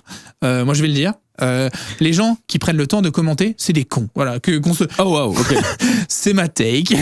Non, mais en vrai, j'exagère, mais c'est juste que, en fait, à un moment donné, tu vois tellement de merde que les 3 commentaires intéressants et pertinents, tu fais oui, bon, désolé, mais je sais pas le temps. Pour moi, les 2 trucs qui me fatiguent à ce point-là, dans les commentaires, c'est les gens qui commentent un truc en mode genre à 13 minutes, ah non, c'est pas du tout ça, machin, alors que la 17e minute, tu le dis. Ça, c'est très énervant. C'est-à-dire que t'as mis ton commentaire, mais vraiment, laisse-moi parler. J'y viens, tu vois. Ça, c'est très chiant. Et dès qu'il y a une erreur ou un truc dans la vidéo, tu vas avoir un top commentaire qui va dire genre, à 6 minutes 24, c'est pas la bonne image. Exemple, j'ai un exemple de ça. Dis-moi. On a fait une vidéo sur l'histoire de Mère Teresa. Ouais. Et en fait, on s'est planté, parce que ça arrive, on a mis un erratum et tout. En fait, à un moment donné, on met une photo de Mère Teresa jeune, et c'est juste pas Mère Teresa, en fait. Ça arrive. C'est horrible. Ça arrive. Je cringe une fois que je le vois en ligne, mais c'est trop tard, et donc chiant, tu vois. Mais bon, tu mets un erratum et tout. Et donc, on a un top commentaire avec 300 likes qui dit genre, c'est pas du tout, c'est Marie-Thérèse de Lisieux, c'est pas du tout machin. Bon, ok, ça arrive, chiant, et tu réponds au gars, tu fais, ah merde, pardon. Problème, les gens commentent mais ne lisent pas le top commentaire qui est en haut. Et donc il y a littéralement les commentaires de cette vidéo, tous les top commentaires c'est pas du tout Mère Teresa, c'est Marie-Thérèse de Lisieux, tu le savais ou pas? Et t'es là, et en dessous c'est pas Mère Teresa, je sais, c'est déjà le top commentaire. Franchement, là c'est une illu qui n'est pas si importante, c'est pas si grave, c'est chiant. Ce que je veux dire c'est que c'est pas une illu sur laquelle tu t'appuies, tu vois, ou t'es en truc machin. Non, c'est une photo comme ça. Donc, quoi. Imagine par exemple. Parce que là, je vais one-shot quelqu'un dans le chat. Je te le dis. Oh là là là. Imagine, là. T'es comme ça dans ta vidéo, tu regardes. Ah bah, il m'a pré-shot, le bâtard. Je vais le dire à voix haute. Imagine, t'es là, tu fais toute une vidéo pour expliquer la guerre informatique entre les États-Unis et l'Iran. Ok. Mais tu dis pas que c'est l'Iran d'abord. D'accord. Donc tac, ça monte comme ça, et tu billes le truc, Ouais. Et au moment où tu révéles, bam, l'Iran, tu mets un gros drapeau de l'Inde. Imagine. Pardon, mais c'est un peu rigolo. Voilà. Ah ouais, ça arrive, mais c'est dur, hein, c'est dur. Très dur. Vraiment, l'énorme drapeau, c'est dur. Voilà. Et en même temps, moi, je suis trop nul en géo, donc jamais je l'aurais vu. Drapeau de l'Inde, il se reconnaît quand même. Je sais pas, je suis trop nul. Selgi, tu déconnes, Selgi. Attends. Mais voilà, bon, ça m'avait fait beaucoup rigoler. On va doucement vers la fin de ce podcast parce que t'as une vie de... Selgi dit, il y a 3 personnes qui ont révélé. Mais c'est toujours comme ça. C'est vrai. C'est toujours comme ça. Ah oui. Il y a 4 personnes qui regardent et 4 personnes se font baiser. C'est toujours comme Mais ça. en vrai, tu sais ce que ça veut dire ? Ça veut dire que la personne qui était en train de review, en fait, elle n'était pas en train de review, elle est rentrée dans la vidéo et elle a oublié qu'elle était en train de review. Non, mais surtout que ça a tellement de trucs. Enfin, rends-toi compte, et encore, chez Micode, c'est encore pire, parce qu'aujourd'hui, je trouve que c'est vraiment. Il y a beaucoup de recherches, beaucoup de réel et tout. Mais même chez nous, je prends notre exemple, on fait 2 vidéos de 30 minutes par mois. 30 minutes de vidéo, être attentif sur 4 visionnages. Au bout de 4 visionnages, j'ai envie de me claquer, moi. Hein. J'en peux plus de m'entendre, tu vois. Et encore, tu fais pas le montage. Voilà, c'est ça. J'en peux plus le montage. C'était au montage horrible. Et donc, moi, je me regarde, en général, une vidéo, je la regarde 3-4 fois à différents états du montage. Tu vois. Au bout d'un moment, Oui. la dernière review, elle est faite en x2, tu vois. Bah oui, normal. Parce que tu regardes juste s'il y a des bugs techniques, quoi. Ouais. Et juste, bah, tu zappes, quoi. Genre, tu rates des trucs, quoi. Ouais, bah complètement. Et encore, ça, quand tu fais tes propres vidéos, c'est intéressant. Parce que quand, par exemple, t'as une chaîne où t'as une émission, où tu reçois des invités, je citerai... Par exemple, Je citerai aucune chaîne, mais imagine. c'est le cas de plein d'émissions. Voilà, il y a plein d'émissions. Imagine, c'en est une qui parle de tech. Bon, Ça arrive. voilà, parce qu'il fallait prendre un sujet, j'ai choisi la tech, mais j'aurais pu prendre... N'importe quoi, là. Et t'essayes de recevoir des gens qui sont très pointus dans leur domaine, Ouais. mais qui malheureusement, le parler devant la caméra, c'est souvent le cas, malheureusement. en vrai, c'est pas. En vrai, j'allais dire mais c'est pas du tout. Enfin, bon. Souvent, ce serait une émission c'est un qui cas choisit quand même hypothétique. assez bien ces invités. Mais là, t'en as un, il fait des tunnels sur 45 minutes et il est chiant comme la pluie. Non, mais imagine. C'est chaud, comme. Imagine. Et ben, même si ce qu'il peut dire est pertinent, tu vois, mais je te dirai pas qui c'est. C'est vieux ou Non, allez, on arrête. Je dirai rien. Mais C'est quoi ce podcast? non, mais Till se brouille avec la planète entière, le podcast. non, mais parce que moi je m'en fous. Mais juste, je pense au pauvre monteur. Renommer cette émission balle perdue. Je pense à ce pauvre monteur qui se tape le montage sur ce mec qui donne envie de dormir à un point, enfin tu sais, qui est soporifique, quoi, tu vois. Mais le pauvre gars, il se prend une balle de nulle part, là. Bah, personne sait qui c'est. Ouais, ok. Ah non, mais ça va. Ouais. Il y a pas de... Voilà, puis c'est pas comme si cette émission était publique. Ah merde. Non, mais bref. En vrai, ça peut être plein de gens, tu vois. Mais moi, enfin, vraiment, je voyais ça et j'étais en mode, oh là là, le pauvre. Ah ouais. Bref. Avant qu'on termine cette émission, là, Oui. on a beaucoup parlé du monde de YouTube, voilà, plein de choses comme ça. J'aimerais, je n'ai aucune idée d'où je vais, hein, je te le dis. J'aimerais Mais t'y vas. qu'on aborde un sujet plus personnel. Ok. Sauf que je sais que t'es assez précautionneux avec tes infos perso, tu vois. Et Bon, comme tout le monde. En fait, j'ai pas le côté influenceur où je fais des stories toute la journée. Donc, mais un peu comme Mickaël, en fait. Tu vois. oui, non, mais non pas comme tout le monde, Hardisk. Ok. Genre, non. Tu fais quand même plutôt très gaffe à tu vois, ton hygiène numérique. C'est pas... C'est dur, hein. Non, mais c'est super dur. Ouais. Mais surtout quand t'es exposé publiquement et que t'as des zinzins qui te cherchent, tu vois. Mais t'es quelqu'un qui est plutôt précautionneux et donc je ne me risquerai pas à dire quoi que ce soit que tu voudrais pas public. Mais ça me ferait plaisir qu'on aborde un sujet un peu plus proche de toi, un peu plus perso, tu vois, un peu plus loin de Hardisk, la figure publique, tu vois, et du youtubeur. Mais je sais pas, un truc qui te touche plus, tu vois, tu vois, un truc un peu plus perso, tu vois. Il y a pas besoin de tu me livres ton secret le plus deep, tu vois. Non, mais que... le truc qui surprend toujours tout le monde parce que ça doit pas être écrit sur ma gueule, c'est le véganisme, tu vois. Ouais, c'est vrai. Voilà.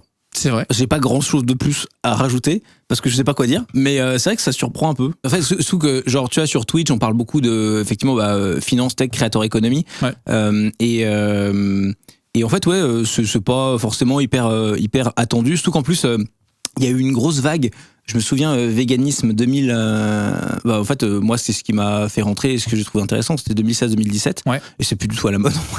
En vrai, c'est plus du tout à la mode. Tout le monde s'en fout un peu, tu vois. Genre, il n'y a pas vraiment de grosses vagues de hype. Bah après, il faut dire que comme tu le fais pour toi et que c'est pas une sorte de combat absolu. En fait, moi, j'en parle qu'on me pose la question, mais voilà, tu vois. Mais ce que je veux dire, c'est que comme la vague est passée, tu vois, c'est pas du tout un truc sur lequel on. Enfin, c'est ce truc qui surprend un peu, quoi, tu vois. Ouais, et du coup, pourquoi?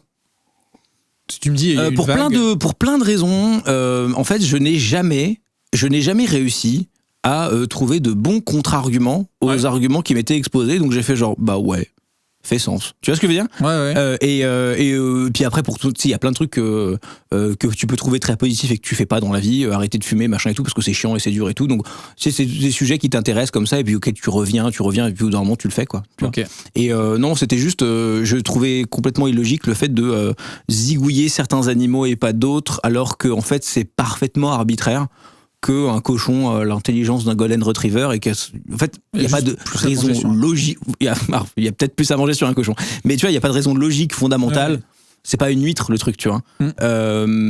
Waouh, dénigrant sur les huîtres. Non, c'est une blague parce que chez les véganes il y a des débats sur les huîtres, vraiment. C'est blague de vegan. Ok. C'est quoi le débat alors? Il y a des véganes qui mangent des huîtres et des véganes qui mangent pas d'huîtres. Parce que c'est un être vivant, non? Alors c'est un être vivant, mais il y a pas de conscience. Mais on est sûr de ça? Ouais, il y a pas de conscience. Les huîtres sont pas conscientes du tout. Mais du coup, comme les plantes, quoi. C'est pas exactement une plante, mais disons que c'est plus proche de la conscience d'une plante que d'un animal. Ok. Et donc, est-ce que c'est un animal ou pas?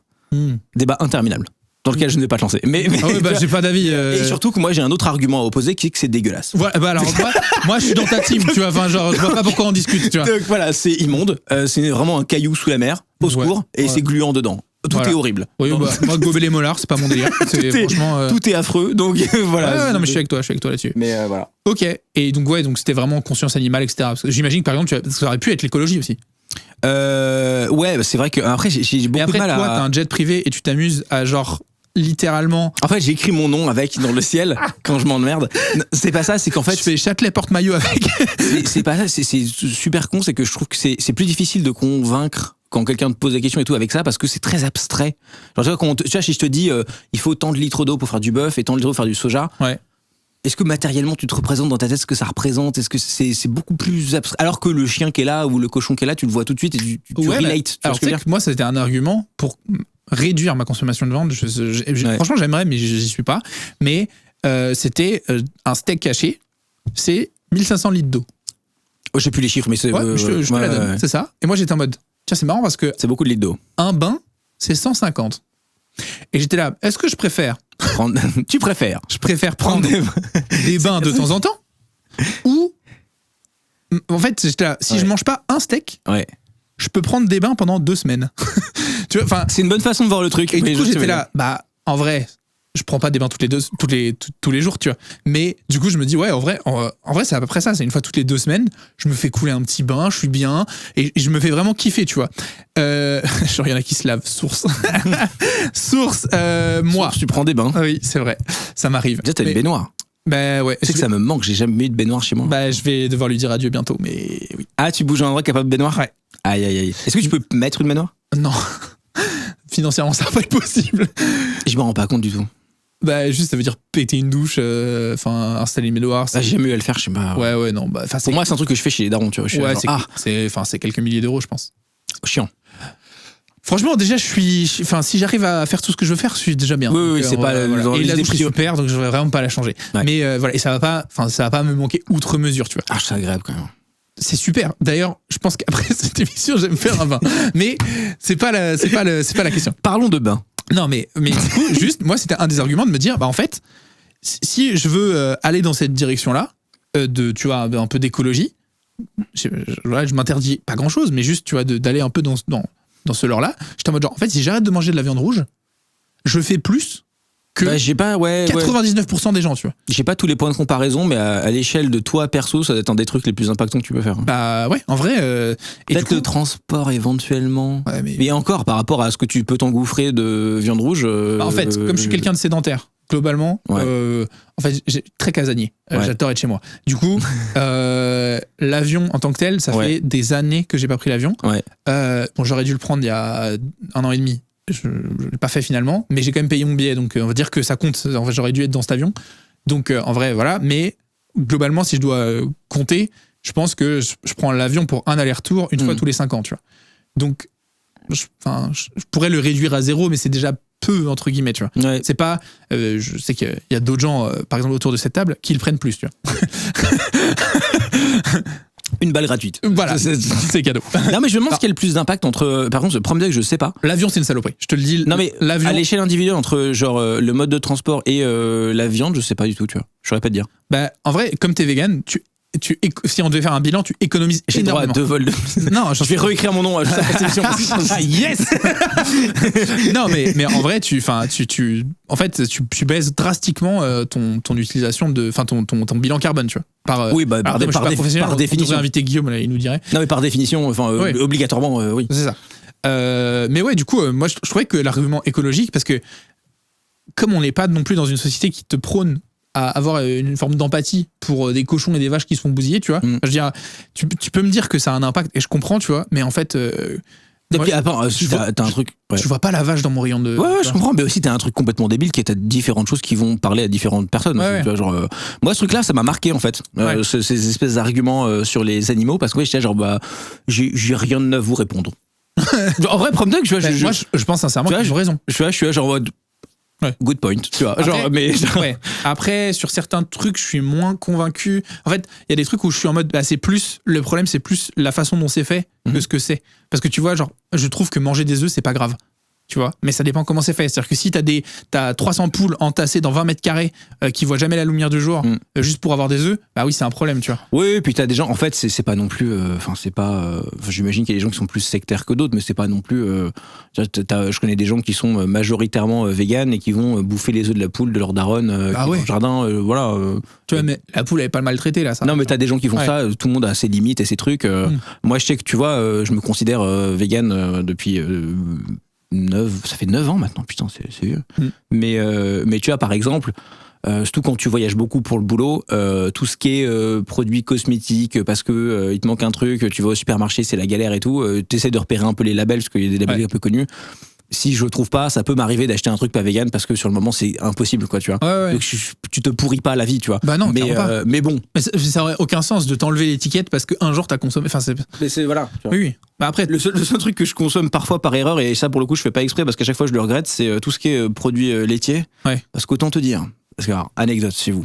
On va parler de flatulence ici. Yeah. Quand tu consommes plus de lait, tu perds l'enzyme qui digère le lait. Bah, bien sûr. Donc je suis extrêmement intolérant au lactose. Ouais. Je peux te dire que ça a dû m'arriver 3-4 fois dans ma vie, où tu prends un truc au lait, où t'étais pas au courant, tu es au courant très vite. Et les gens autour de toi le savent. Dans la demi-heure. Tu n'es pas le seul au courant. C'est très désagréable. Bah oui, j'imagine. Non mais j'aime bien cette petite anecdote va nous emmener doucement vers la fin. Évidemment il y a plein de sujets que j'aurais grave aimé aborder. Vraiment, genre là au début t'as parlé de storytelling, j'aimerais en parler beaucoup plus longtemps sur YouTube parce que je referai un brib. Je suis trop chaud. Est-ce qu'on peut aller à Brib-la-Gaillarde pour enregistrer? Eh ben, on réfléchit à faire une version plus portable du miroir OS. Mais pour l'instant, on se contente déjà de faire en sorte que ça crache pas. Et puis après, parce que là, bon, bref. C'est vrai. Mais les gens n'ont rien entendu en replay, c'est bon. Oui, non, mais en vrai, c'est super. Et j'ai deux questions. Est-ce que t'as un sujet que t'aurais aimé aborder qu'on n'a pas abordé? Avec toi, je regarde les trucs qu'on a en commun parce qu'on a quand même beaucoup de trucs en commun. Sache que peut-être des trucs juste avant, Akanir est revenu dans le chat parce que tout à l'heure il était dans le train, c'est pour ça qu'il pouvait pas. Et donc il t'a pas entendu. Il m'a pas entendu lui jeter des fions tout à l'heure. Tu sais que j'ai call ce qu'il a fait. Hein. J'étais sûr. J'étais là genre Akanir, arrête de pusher un week-end. Qu'est-ce qui se passe? Et il me dit quoi? J'ai push en prod à vendredi. Et voilà. Nul. C'était sûr. Tout est ta faute, Rémi. C'était certain. En vrai, comme j'ai dit tout à l'heure, ici c'est notre version de test et elle est crash testée par entre autres ces émissions. Et le but, attends, parce que je vais faire la promo de ce que vous faites. Le but c'est que ça ne crache pas chez les clients. Exactement. Parce que ça crache ici avant. Exactement. Pardon, oui, du coup, un sujet que t'aurais aimé aborder? Non, des trucs des trucs, en fait, tous les trucs dont j'ai pas l'occasion de parler, mais des trucs de giga nerd. Tu vois, par exemple, un des trucs qui m'a appris l'informatique, c'est monter des serveurs privés World of Warcraft, tu vois. Ok. et je bidouille encore sur ça de temps en temps quand je me fais chier, tu vois. Ouais. C'est du truc comme ça que je pense que j'aurais abordé avec toi, parce que tu comprends, je pense, le concept, quoi, tu vois. Oui, c'est ça. J'ai jamais joué à WoW de ma vie, mais. Non, mais tu vois, genre, Reverse Engineer, un MMORPG, c'est rigolo, quoi, tu vois. J'entends. Non, j'entends très bien. En vrai, on en parlera la prochaine fois avec grand plaisir. Est-ce que tu as une question pour moi? Ou des questions pour moi? Est-ce qu'il y a des questions que tu aurais aimé me poser, que tu aimerais me poser? Évidemment, comme là, on arrive dans un timing serré, pas 28. Et t'es pas obligé d'avoir des questions, mais si t'en as, je suis preneur. Est-ce qu'il y a un truc que t'as envie de faire, mais que soit t'es dans une démarche et c'est un peu long, ça peut être un projet perso, n'importe quoi, hein, ou où tu te dis, ah ça je le ferai, tu vois, quand j'aurai 35-40 ans. Tu vois, est-ce que t'as une espèce de ligne directrice quelque part? Ah non. Ok. Ça non. En vrai, pas forcément une ligne, mais genre un tu vois. En vrai, non, j'ai vaguement une idée de ma vie, tu vois. Moi, c'est pas obligé d'être aussi large, hein. Ça peut être un truc. Non, mais en vrai, j'ai pas de projet précis, tu vois. Mais là, pour l'instant, je suis en région parisienne. J'essaie d'acheter un appartement et normalement ça devrait se concrétiser. Donc ça, je savais pas si t'en parlais. Ok. Oui, j'ai trop hâte. Okay. Donc ça, en vrai, c'est quand même un gros projet. Ce podcast, en vrai, trop bête, mais du coup, j'ai lancé il y a quelques mois maintenant et je m'y tiens, donc je suis content. Et je kiffe. En vrai, je kiffe l'exercice et j'apprends à chaque fois aussi des trucs sur. Ouais, tu vois, essayer de faire mieux, tu vois, de mieux, tu vois, mieux cerner le truc. Tu vois, je fais des erreurs. Je me suis rendu compte au bout de quelques épisodes qu'en fait, je cherchais pas rien. Moi, je pensais que c'était juste une discussion. Mon but. Tu sais que l'épisode là était beaucoup plus cadré que tu le pensais. Hein. T'avais la question de ChatGPT, le machin, le truc. Oui, mais ça, bon, déjà, la question de ChatGPT, je l'avais depuis. C'était mon idée de base. Mais oui, du coup, au fur et à mesure, j'établis plus une trame. Mais moi, je m'en fous qu'on parte dans tous les sens. C'est pas ça. C'est juste que si à la fin, on n'a pas. En fait, je veux que quelqu'un qui écoute ça, il reparte pas de là avec rien. Mais je sais pas ce que c'est, ce truc. Mais parce qu'il n'y a pas forcément besoin que la personne se livre de zinzin et chiale sur le plateau. C'est pas le but, tu vois. Non, mais en vrai, c'est pas du tout le but. Tu vois. C'est parti. Non. mais je veux pas que quelqu'un se dise, ah bah c'était marrant. Fin. Tu vois, genre c'est pas assez. Bah, en fait, je pense que ton lore, c'est inviter des gens qui ont un truc très spécifique et leur parler de complètement autre chose. Bah, ça me fait un peu rire. C'est un peu ce qu'on a fait. Ouais, mais on a parlé au début un peu de nos trucs. On a quand même beaucoup parlé. Mais je pense que si on avait, je sais, sans interruption, je pense qu'on serait vite parti sur. Mais justement, du coup, là, je vais pas te cacher, j'ai une petite frustration, tu vois, mais ce qui est normal. C'est pas grave. Mais ouais, du coup, je cherche ce truc-là, tu vois. Et j'ai pas encore mis exactement le doigt sur qu'est-ce que c'est, mais ça m'intéresse, tu vois. Tu vois, quand on regarde Un bon moment, tu vois, le podcast de Kian Kojandi et Navo, jamais à la fin d'un épisode, je me dis, ah, c'était vide. Oui. En fait, et pourtant, ce qui est extrêmement énervant, c'est que ça remplit sa tagline. J'ai jamais passé un mauvais moment. Bah oui, voilà. Mais c'est super. Donc ça fonctionne. C'est trop bien, tu vois. Donc vraiment, moi, j'adore ce truc-là et c'est quelque chose que je cherche, tu vois. Ouais. Mais du coup, j'apprends aussi à des façons de faire. Il y a plein de choses, micro trucs que j'ai un peu mis en place pour essayer de cadrer un peu plus comment c'est fait et où on va. Alors qu'en vrai, je te dis, on dirait un truc de variété française. Comment c'est fait, où on va. Ok, la prochaine fois on fait jusqu'au bout de la nuit. Non, mais on est ensemble. Mais du coup, ouais, j'apprends au fur et à mesure, je mets en place des trucs et moi même dans mes questions et dans la façon dont je laisse l'invité prendre sa place, et ça, tu vois, tu dois t'adapter aux gens, tu dois remplir l'espace sans grignoter sur l'autre et enfin tu vois, c'est tout un apprentissage que je suis en train de faire et que je trouve trop intéressant. Ça répond pas du tout à ta question de base, mais j'y viens. Du coup, c'est que ça reste un gros projet. Un peu. Voilà, mais du coup, moi dans le futur, je me vois pas rester à Paris comme ça. Ah, tu parles de bouger. Je parlais même pas de ça, moi. C'est juste parce qu'il y a un truc dans la vie qui t'anime ou tu vois. En vrai, mes potes. Ouais. En vrai, je pense que je serais. Est-ce que t'es du genre à vouloir bouger avec tes potes, genre dans un petit village que tu peux racheter et tout le monde vit ensemble? C'est mon rêve. Parce qu'il y a des gens qui font ça. Ouais. Et bon, alors, il y a aussi la version secte qui est pas stylée du tout. Non, mais des versions plus en mode, genre, tu sais quoi, en fait, on a tous un tout petit peu de sous de côté, mais pas forcément autant que ça. Ouais. On prend un endroit, on bosse tous en remote ou je sais pas quoi, et tu vois. Si j'achète là autour de Paris, c'est parce que mes potes sont là. Oui. Et parce que du coup j'ai ce travail là et que ça se passe ici et que je m'entends trop bien avec mes collègues et que je préfère le présentiel. Mais en vrai, dans un futur, voilà, en nombre d'années, tu vois, je sais pas quelle timeline, mais voilà, je me vois beaucoup plus être dans une petite baraque, tu vois, il n'y a pas du tout besoin de 8 hectares, mais une petite baraque, je m'en fous d'être dans un endroit un peu paumé si j'ai au moins, tu vois, des 2-3 potes autour avec qui on peut se voir. Et la fibre. Ouais, la fibre, mais oui. Je peux te dire que je reviens de chez ma grande daronne, que j'embrasse. Soit dit en passant. Bisous, maman. Mais ces petits coins de France, comme on les appelle. Comment on les appelle, monsieur Thiel? Oui, Ces petits coins de France. Je vous écoute. Ces petits coins de France où on ne capte que la 3G à 2 bars, me donne envie de me défenestrer. Malheureusement. Et en même temps, c'est des endroits où souvent les maisons sont à un étage, peut-être 2, mais pas grand-chose de plus. Donc la défenestration n'ira pas très loin. Je suis d'accord. Elle sera douloureuse. Je suis d'accord. Mais peu productive, si je puis me permettre. Parce que du coup, le problème, c'est qu'on a le yin et le yang des parents. C'est que les parents, ils veulent te voir souvent. Ouais. Ils sont contents quand tu viens. Et toi, tu te dis, moi en plus, j'ai la chance, j'ai un boulot que je peux faire en partie à distance. Si je m'organise bien, je peux venir limite une semaine. Ouais. Je peux pas bosser. Perdu. Chiant. Ouais. Quoi, mais t'as pas pris un Starlink? Non, ironiquement, c'est ce qu'il va faire là, parce que en fait, il y a aucun choix. En fait, vraiment, il y a des endroits, mec, il y a pas la fibre, il y a pas la 3G, et les opérateurs traditionnels satellites, c'est genre hors de prix pour un débit dégueulasse, et la seule option, c'est Starlink. Je vais te dire, ces endroits, ils existent. Moi, j'y ai passé beaucoup de temps, puisque ma maman a une maison en Bretagne. Un endroit, c'est mon havre de paix. Et pendant 10 ans, c'était une zone blanche. Ouais, et t'as rien. Et tu n'as rien. Et c'est le meilleur endroit de l'histoire de la Terre, de la vie. Et là, aujourd'hui, en vrai, je suis content de pouvoir communiquer, en vrai. Tu vois, de pouvoir regarder une vidéo YouTube ou quoi.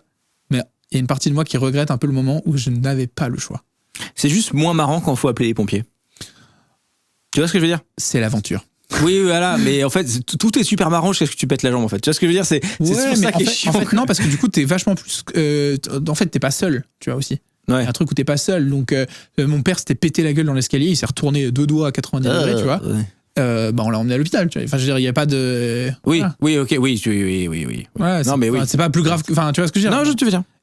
Mais il y avait un truc où, en fait, j'étais injoignable. Et je pouvais pas joindre le monde et c'était trop bien. Et du coup, les moments où on allait à la mer ou quoi et que du coup on passait par un village qui avait du réseau. T'avais 40 notifs, t'étais là en speedrun pour répondre à tout et après tu reposes ton téléphone parce qu'en fait à la mer, il y a toujours pas de réseau et c'est trop bien. Genre moi vraiment c'est des moments que j'essaie de retrouver et que je chéris de fou furieux quoi. J'adore. Tu peux aller dans plein d'endroits, hein, si c'est rendu. Ouais, mais j'aime particulièrement la Bretagne. Tu peux mettre une cage de Faraday. Non, c'est pas le même j'ai compris, le charme, tu vois. Ouais, moi j'ai mes petites côtes bretonnes que j'adore.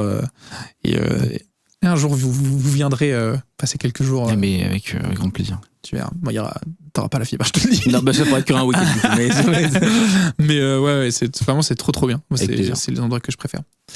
On va finir ce podcast, cet épisode de Bribes, par le dernier truc, mais comme t'as vu tous les épisodes, tu sais par quoi on finit? Non, j'ai pas vu la fin. C'est une danse où on se met tout nu. Non. Merde. Non, j'étais là pour ça. Non, en vrai, j'aimerais que tu me fasses... Pardon, je t'ai eu. J'ai bien aimé. L'humour, c'est la surprise. J'ai malheureusement bien aimé. J'aimerais que tu me fasses une reco culturelle. Ce que tu veux. Film, série, livre, musique, streamer, youtubeur. C'est un truc que je fais parce que c'est pas très très connu et à chaque fois quand je le recommande et que les gens le font, parce que souvent je recommande des trucs et puis personne le fait forcément parce que normal, tu vois. Mais il y a un jeu vidéo qui s'appelle, c'est pas ça, mais il y a un jeu vidéo qui s'appelle The Stanley Parable.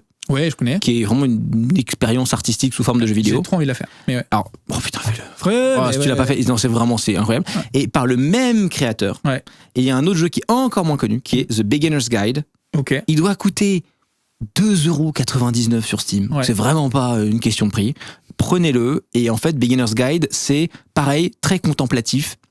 Et en fait, le pitch, c'est tu as retrouvé l'ordinateur de quelqu'un qui était développeur de jeux vidéo et qui allait pas bien dans sa vie. Okay. Et en fait, tu ouvres toutes les petites démos qu'il a faites au travers du temps et tu reconstruis un peu qu'est-ce qu'il a vécu, par quoi il est passé. Il y a des trucs qui sont pas finis, des trucs qui marchent pas. Il y a des trucs qui sont très complets.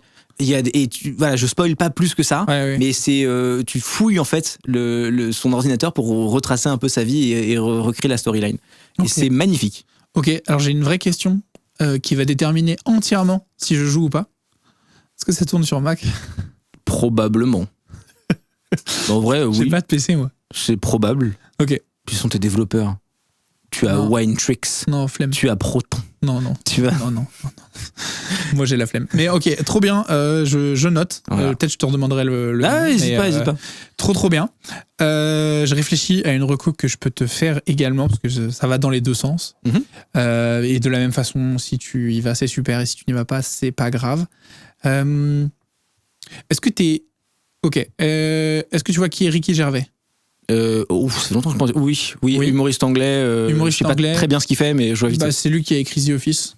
Ah bah oui, c'est ça. Ok, d'accord. Ok, Voilà. ok, j'ai. Et du coup, il est passé plusieurs fois aux Golden Globes, où il a Ok. fait des speeches incroyables. Ok. Le dernier qu'il a fait, il savait que c'était son dernier Golden Globes, il a aligné les gens. C'est Mais sur genre, YouTube. C'est sur YouTube. Ok. Il faut que tu vois ça. Tu vas Ok. vraiment. ok. Enfin, C'est bien vendu. Il dit voilà, là vous faites les marioles, mais vous êtes tous les potes de Jeffrey Epstein, donc restez. Enfin, vraiment, il y va à 2 milliards de pourcents et il dit j'en ai rien à foutre. Ok. Donc vraiment, ça dure 8-9 minutes. Fais-le toi, c'est Ok. un C'est bon. quoi, je vais me le faire sur le retour. Il a fait un truc une blague sur Leonardo DiCaprio, tu sais, qui est dans le film, tu sais, qui dure 4 heures là sur Netflix. Ils ont sorti il y a quelques années avec tous les vieux de la vieille. J'ai pas. Bon bref, un film qui est super long, tu Ok. vois. Je sais plus comment il s'appelle. Et vraiment, la blague, c'est que le film est tellement long que le date de Leonardo DiCaprio est trop vieille pour lui à la fin du film. Ok. Bref, Oui, donc vraiment rien à foutre. Rien à foutre. All in. Ouais, ok. rien à foutre. Donc vraiment, c'est génial. Drôle. Et il a écrit une série qui est sur Netflix qui s'appelle Afterlife. Ok. Et c'est probablement ma série préférée de tous les temps. Et je te fais le pitch. Tu vas voir, c'est un peu rude, mais on y va ensemble. Et la série démarre, il vient de perdre sa femme d'un cancer. Ambiance. Ambiance sur 20. Et en gros, la série, c'est la suite de ça. Sa femme, quand toi t'arrives, elle est déjà plus là. Et en gros, lui, il était seul avec sa femme, il n'avait pas d'enfant. Il vit dans un petit village paumé d'Angleterre, tu vois. Tout le monde a des accents anglais, j'adore ça, bref. Et en C'est gros... Peaky Blinder ou quoi? Non, parce que c'est Non, vraiment c'est aujourd'hui. tu Évidemment vois. une vanne. Ouais. Oui. C'est beaucoup plus actuel. Et lui, suite à décès de sa femme, il veut juste mourir. Il en a plus. Enfin, en fait, il en a plus rien à foutre. Mais ils ont un chien et il se suicide pas parce qu'au moment où il va se suicider, son chien arrive et du coup, il est là. Ok. Bon, bah, je vais pas me suicider. Comment elle va bouffer l'autre là? Et donc, il se suicide pas, mais il décide qu'il en a plus rien à foutre de la vie, puisque de toute façon, il était prêt à mourir. Ouais. Et donc, il va faire strictement ce qu'il a envie de faire, parce que si jamais ça se passe pas bien, il a un plan B, mourir. Ok. Et en vrai, c'est une série qui parle de deuil, de comment tu fais ton deuil de quelqu'un que tu as aimé très fort et qui t'a passé ta vie. Comment tu te reconstruis, comment tu re-rentres dans la vie. Ça s'appelle comment? Ça s'appelle Afterlife. Afterlife. Ok. Et tout. Est-ce que tu t'autorises à faire des nouvelles rencontres? Enfin, Ah, ça, c'est un cauchemar, ça. ouais, mais en vrai, la série, elle te fait passer du rire aux larmes. Vraiment, moi, j'ai jamais vu une série qui m'a autant... Là, ça t'a happé, quoi. qui m'a autant pris, qui a fait ce qu'elle voulait de moi. C'est-à-dire qu'il y a une scène où je suis en larmes de rire, tellement c'est n'importe quoi, c'est très anglais, tu vois, c'est la Ouais. et tout, et je suis en mode, mais qu'est-ce que je suis en train de regarder et tout machin. Et vraiment, 45 secondes après, je chiale ma race parce que il m'a touché en plein cœur, le bâtard, tu vois. Et c'est des épisodes de 20 minutes. Je crois qu'il y a 8 épisodes par Ouais, saison. Il y a c'est- 3 saisons.